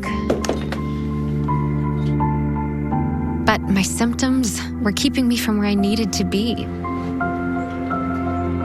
So I talked to my doctor and learned Humira is the #1 prescribed biologic for people with UC or Crohn's disease. And Humira helps people achieve remission that can last, so you can experience few or no symptoms. Humira can lower your ability to fight infections. Serious and sometimes fatal infections, including tuberculosis and cancers, including lymphoma, have happened, as have blood, liver, and nervous system problems, serious allergic reactions, and new or worsening heart failure. Tell your doctor if you've been to areas where certain fungal infections are common, and if you've had TB, hepatitis B, are prone to infections, or have flu-like symptoms or sores. Don't start Humira if you have an infection. Be there for you and them. Ask your gastroenterologist about Humira. With Humira, remission is possible. At Chewy, we know walks are made better with our furry friends, and we're here to make those walks easy. From tasty treats on the go to toys that keep them moving. Get everything they need, even prescriptions, delivered right to your door. Get fast, free 1 to 2 day shipping. Visit Chewy.com today. Protect your pet this flea and tick season with Chewy. Find everything from flea collars and sprays to prescriptions that keep pests away. Chewy has what you need to keep tails wagging and pets itch-free all season long. Shop pet prescriptions and more at Chewy.com today.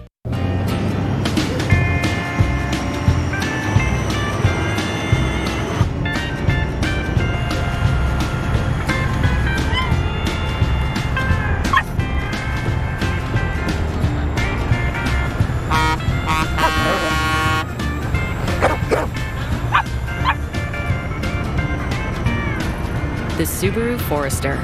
Dog tested, dog approved. We're an extremely active family, and we were uninsured, and it was nerve-wracking. I started looking for health insurance, and since money was a concern, I wanted to make sure I had a deductible that I could afford for the entire year. I went on healthcare.gov, and prices were great. Now, my monthly premium is $0. The fact that I was able to find something affordable, it gives me peace of mind, and it gives my family peace of mind too. You might think you can't get health coverage, But you totally can. It's a fact. No other news network out there is trusted more than the Weather Channel. And America doesn't trust hurricane season to just anyone. Well, even though Fred has only been a low-end tropical storm or tropical depression, it has not been a picnic in some parts of the Caribbean. There you see some of the damage in the Dominican Republic, as we've been looking at some wind damage there, and also quite a bit of heavy rain, power being knocked out, and even running water being cut off for thousands of people in the country. So it has been a very difficult time. And now the question is, where do we go from here? Well, the center of this thing is over Cuba. There's a lot of heavy rain today, and that is now beginning to wane some. There you see Key West on the left, Tampa on the right. In both of these areas, there could very well be rounds of heavy rain and gusty wind, but it is far less likely that the storm is going to be right along the coast. Rather, the core should be well offshore. We might get some peripheral effects, though, some bands of heavy rain and some gusty winds. So here's the latest on the storm. As of the 11 p.m. advisory, 35-mile-per-hour tropical depression sitting over Cuba. I want you to notice that there is nothing in the way of thunderstorms near that center of circulation. So it continues to really, really struggle at this hour. And the hurricane hunters are going to fly into the system tomorrow morning to investigate to see, whether or not this thing is holding together. There is some question as to whether or not it is even a tropical depression right now. It might not be. It might be an open wave at this point, but we won't know for sure until we get some better data. So, the forecast is calling for the storm to continue to be sheared. It's going to work offshore, get away from Cuba. Once it's out over the open water, it's obviously going to have some more opportunity to get organized there. But the shear is probably still going to be in place. There's been some stronger wind aloft, and that may wane some, especially as we go into Sunday. So all of that would allow the storm to get a little stronger, perhaps becoming a mid to high grade tropical storm as it nears the northern Gulf Coast on Monday. And again, as I mentioned, even though the center is going to be offshore, there's still going to be impacts that are felt in Florida. In fact, here's a model forecast. This is the European model forecast. So there's the center of circulation on Sunday. You've still got this big area of heavy rain and gusty wind, that affecting the Keys overnight, early tomorrow morning, coming up into Naples and Sanibel Island and Cape Coral and Port Charlotte tomorrow, and then moving further up the coast into Sunday into, say, Longboat Key and Siesta Key and Bradenton, Sarasota, Sanpin, St. Pete. All those areas will be getting some weather out of the system, most likely, if it happens just like this. And then as we go into Monday, that's when that center of circulation moves in and we see an onshore flow. And, depending on how strong it is, there could actually be some storm surge. It's a very surge vulnerable part of the coastline there. But the intensity forecast is very, very tricky at this point. It might end up being a weaker storm than what is even forecast here, especially given the most recent trends here. It's also possible that it could get a little bit stronger. It's just really, really tricky in this case. It's always hard, but it's even a little more hard than usual in this case. Well, there's a chance this storm could knock out power and leave you scrambling. But if that happens, there are several safety tips to keep in mind. And here's meteorologist Mike Bettis. Strong storms can bring power outages, so here are a few things you can do to stay safe when the power goes out. Without power, you can break out the generator, your grill, or some other similar item, but make sure to use it outside in a well-ventilated area to avoid carbon monoxide poisoning. Carbon monoxide is an odorless and colorless gas that can be deadly. The water supply can also be compromised during a power outage, so check with local authorities on the safety of your water and boil it if recommended.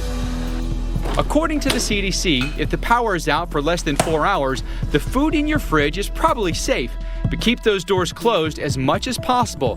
But when it comes to food, when in doubt, throw it out. If the power's been out for more than a day, it's best to toss out any refrigerated medicines. If they're life-saving, use them, but get a replacement as soon as possible. If it's hot and you don't have air conditioning, look for a shelter that does, something like a mall or a store, or maybe take a cold shower. Fans alone don't really prevent heat-related illness. As with any storm, make sure you have an emergency plan and a disaster supply kit that covers you, your family, and your pets for at least 3 days. Better to be safe than sorry. And, this is not going to end right at the coastline. So you may need some of those power outage tips over inland areas through parts of the southeast, including Birmingham, including the Atlanta area. Not out of the question that you could have some flash flooding or some power problems with saturated grounds and some trees falling onto power lines mostly because of those saturated grounds, and then the roots not holding on as well. So let's talk about that a little bit. We know there's going to be an area of low pressure that swings into the north of Fred. Remember, our tropical system is going to be in here somewhere by the end of the weekend into early next week. This is the system that's lifting it north. This high also giving a south to north flow. And so that brings that tropical moisture into the southeast, moves into the southeast, and quite honestly kind of stalls out here. There's going to be an old front, comes in towards the southeast and stalls out, interacting with that tropical moisture for a while. So get ready, southeast. Once it starts raining, we're going to have a hard time getting rid of it, which is very different from where we've been over the past couple of days, which has been mostly just afternoons, pop-up thunderstorms, and most places staying very hot and very dry. So we'll have a much better chance Sunday into Monday of seeing not only rain, but even flooding, and that is directly tied to that tropical moisture coming in. We've got the tropical storm coming in sometime Monday. We've got a depression wherever it's left, or maybe even still a storm, depending on how fast it winds down Tuesday into Wednesday. And then that rain lasts into Wednesday as well, with the center of the depression now forecast to be all the way near Kentucky and riding along that old boundary, that old front. Anywhere south of there, we'll still have a feed of tropical moisture and a chance of even more rain and more flooding. Hey, Lily, I need a new wireless plan for my business, but all of my employees need something different. Oh, we can help with that. Okay, imagine this. You're our mover, Rob. He's on the scene and needs a plan with a mobile hotspot. We cut to downtown. Your sales rep, Lisa, has to send some files, like ASAP. So basically, I can pick the right plan for each employee. Yeah, I should have just led with that. With AT&T Business, you can pick the best plan for each employee and only pay for the features they need.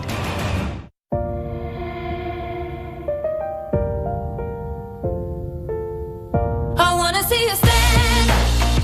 I wanna feel you be proud. I wanna hear you beating heart. Live out loud. You can do it all.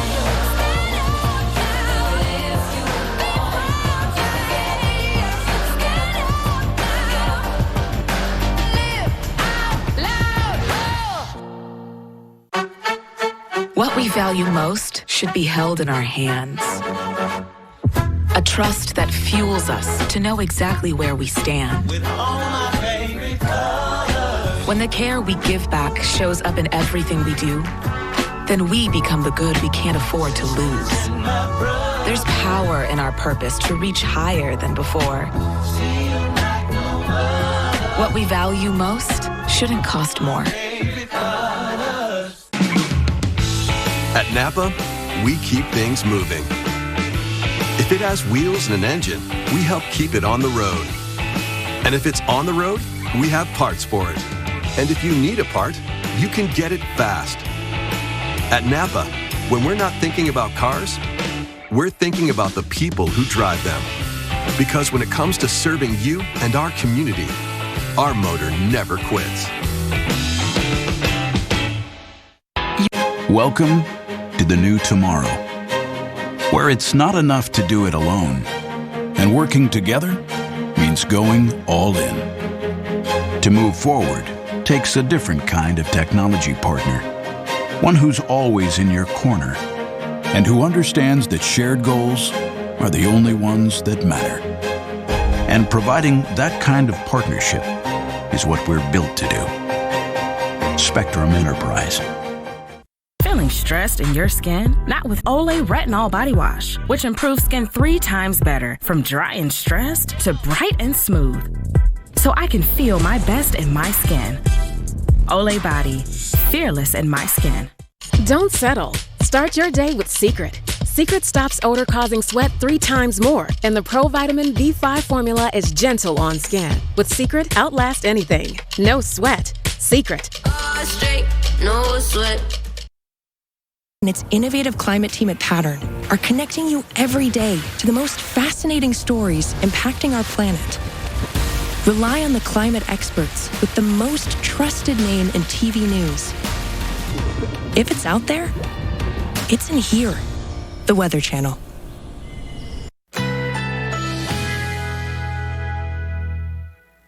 Currently in our area, 87 degrees, under partly cloudy skies.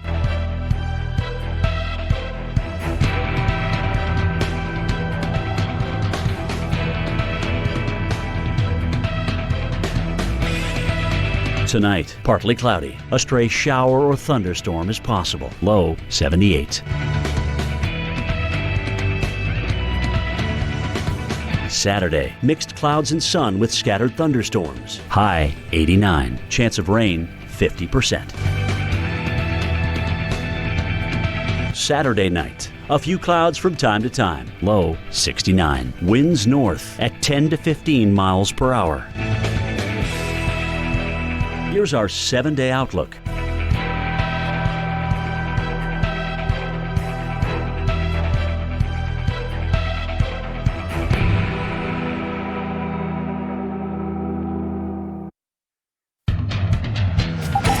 Welcome back to our ongoing coverage of Tropical Depression Fred. We got a new advisory from the Hurricane Center at the top of the hour, and no change here. Essentially, the storm is still forecast to come off of Cuba overnight tonight, and then into tomorrow move out into the eastern Gulf and eventually move inland, probably in northwest Florida, maybe in Alabama. It's been really interesting to read the thoughts of the Hurricane Center. You notice how the convection thunderstorms are pulling away from the center. There's some question as to whether or not it's even a depression at this point. So it really has been struggling being over land and also being sheared. The forecast calls for it to slowly strengthen to a low grade and then mid grade tropical storm, again moving inland on Monday, maybe somewhere near northwest Florida or perhaps in Alabama. So there you see the probability of tropical storm winds, and they are highest from, say, Panama City on westward towards Rosemary Beach into Destin, Sandestin, and towards Pensacola as well. Here's the model forecast showing you how the center will be well offshore relative to the west coast of Florida. But we've still got a lot of banding coming up and along the coast. And even into South Florida, there's going to be some heavier rain from time to time. But certainly in the Keys, in Naples, Cape Coral, Port Charlotte, Longboat Key, Siesta Key, Bradenton, Sarasota, Tampa, St. Pete, all those areas, you're most likely going to be in for a pretty wet weekend and some very gusty wind on top of that. And, you know, particularly when you get rounds of storms coming in, like bands of storms coming in, that's where you can get very strong winds moving in. So that's something we certainly do want to watch for. And then we watch the center of circulation coming up into northern Florida on Monday, and maybe some surge along with that, depending on exactly how strong it is. Now, another thing we're going to be looking at is the potential for very heavy rain, which, by the way, will come up into Georgia and Alabama well inland even after the storm moves on in. This is what we call the precipitable water. It's looking at the total amount of moisture in the atmosphere, and that's going to be really high coming up across the entire state of Florida. So there's going to be a lot of potential for heavy rain. And again, as mentioned, that's eventually going to work inland into Montgomery, into Columbus, right up towards Macon, and perhaps into the Atlanta metro area as well. So here is the model forecast showing you the rainfall, and with the core of the storm being just offshore, well, the heaviest of rain is probably also going to be offshore relative to the west coast. However, there certainly could be some really heavy rain, particularly in coastal areas. And with this onshore flow coming up into South Florida, it's going to be pretty wet there as well. And there's already been a lot of rain in the last couple of days. We had some pretty serious flooding in parts of Miami last night.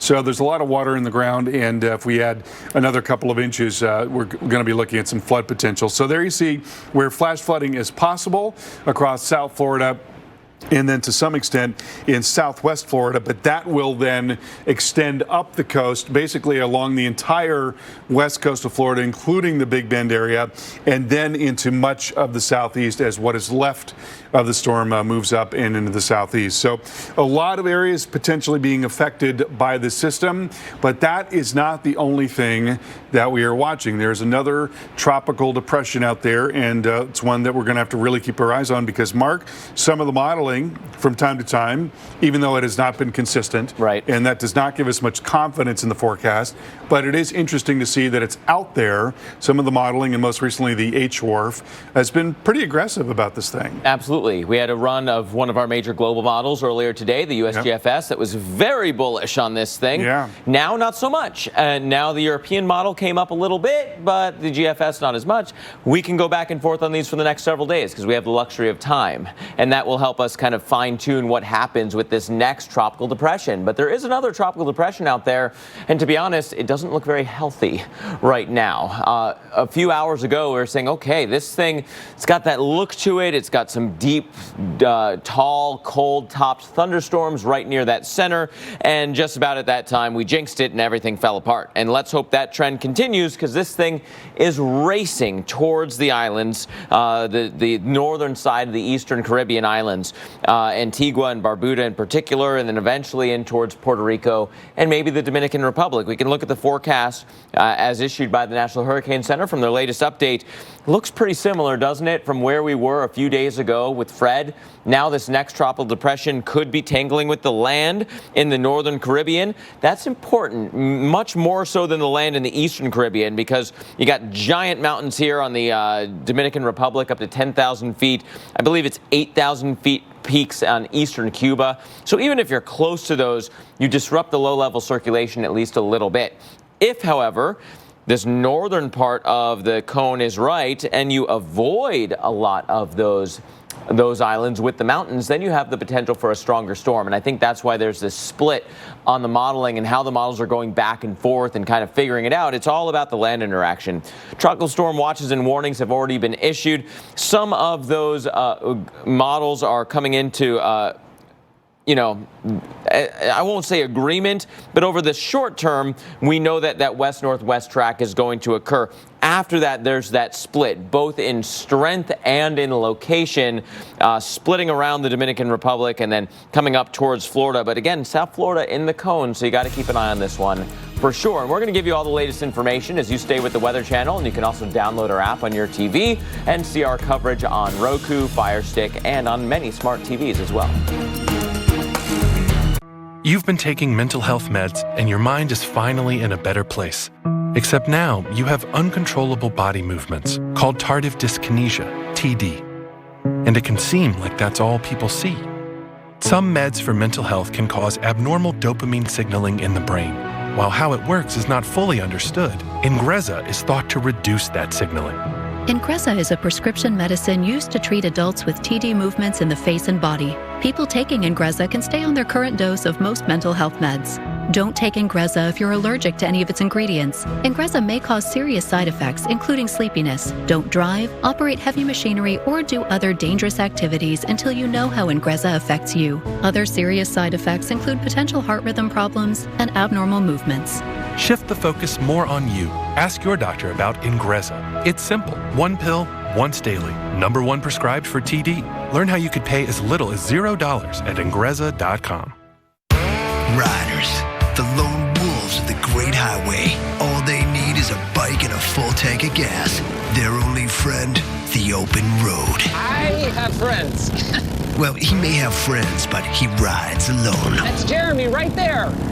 We're literally riding together. He gets touchy when you talk about his lack of friends. Can you help me out here? No matter why you ride, Progressive has you covered with protection starting at $79 a year. Well, I wouldn't need friends, to be fair. And still.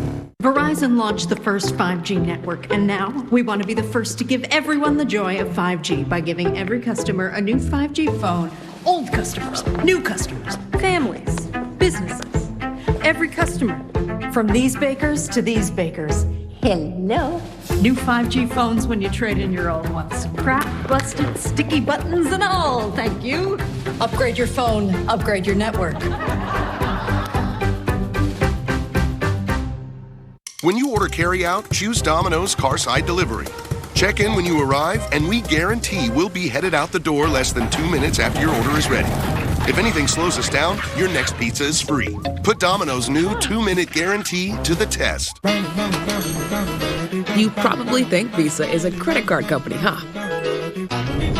But it's actually a network. Connecting just about everyone to just about everyone else. It can open eyes with a cup of coffee and change minds about what makes a business a business. And it is working to connect everyone, everywhere. So, meet Visa, a network working for everyone. Oh, hello. Did you know that Coffee Mate is triple churn and 2 times richer than milk for one perfect cup of coffee? How do I know so much about Coffee Mate? I've had a cup or 200. Coffee Mate. Coffee's perfect mate. We've been warning you that an active pattern across the tropical Atlantic may be getting ready to go. And now we've got two separate tropical depressions that we are watching. One, Tropical Depression Fred, set to come off that Cuban island sooner rather than later and then start intensifying again in the Gulf if it can hold any circulation with it. And then TD17, Tropical Depression 7 is waiting in the wings and coming in towards the northern islands of the Caribbean. So it too could tangle with land. Let's go through the first one first, though. Tropical Depression Fred is not looking healthy at all at this point. 35-mile-per-hour winds, no thunderstorms near that center whatsoever, and so maybe getting into the Gulf and starting to organize again, set to make landfall sometime on Monday. Maybe in the Panhandle, maybe as far west now as Alabama or Mississippi. But that's if we can get that circulation into the water and start organizing. Because of that westward shift, most of the alerts for Florida have been dropped tonight. Still tropical storm warnings over Key West and some of the lower keys. For tomorrow, though, even without the center coming anywhere nearby, there could still be some severe weather, and there certainly could be some very heavy rains. The European model has been shifting, and so some of the core of the heaviest rain does too, but onshore flow east to west across Florida could make the rain look very much like this, as the USGFS model sees. And here's TD7. Again, not looking very healthy at the moment, but there's lots more time on this one to watch this one try to organize as it moves into those islands. Whether it tangles with land or not will determine how strong this one gets. And now your tropical update.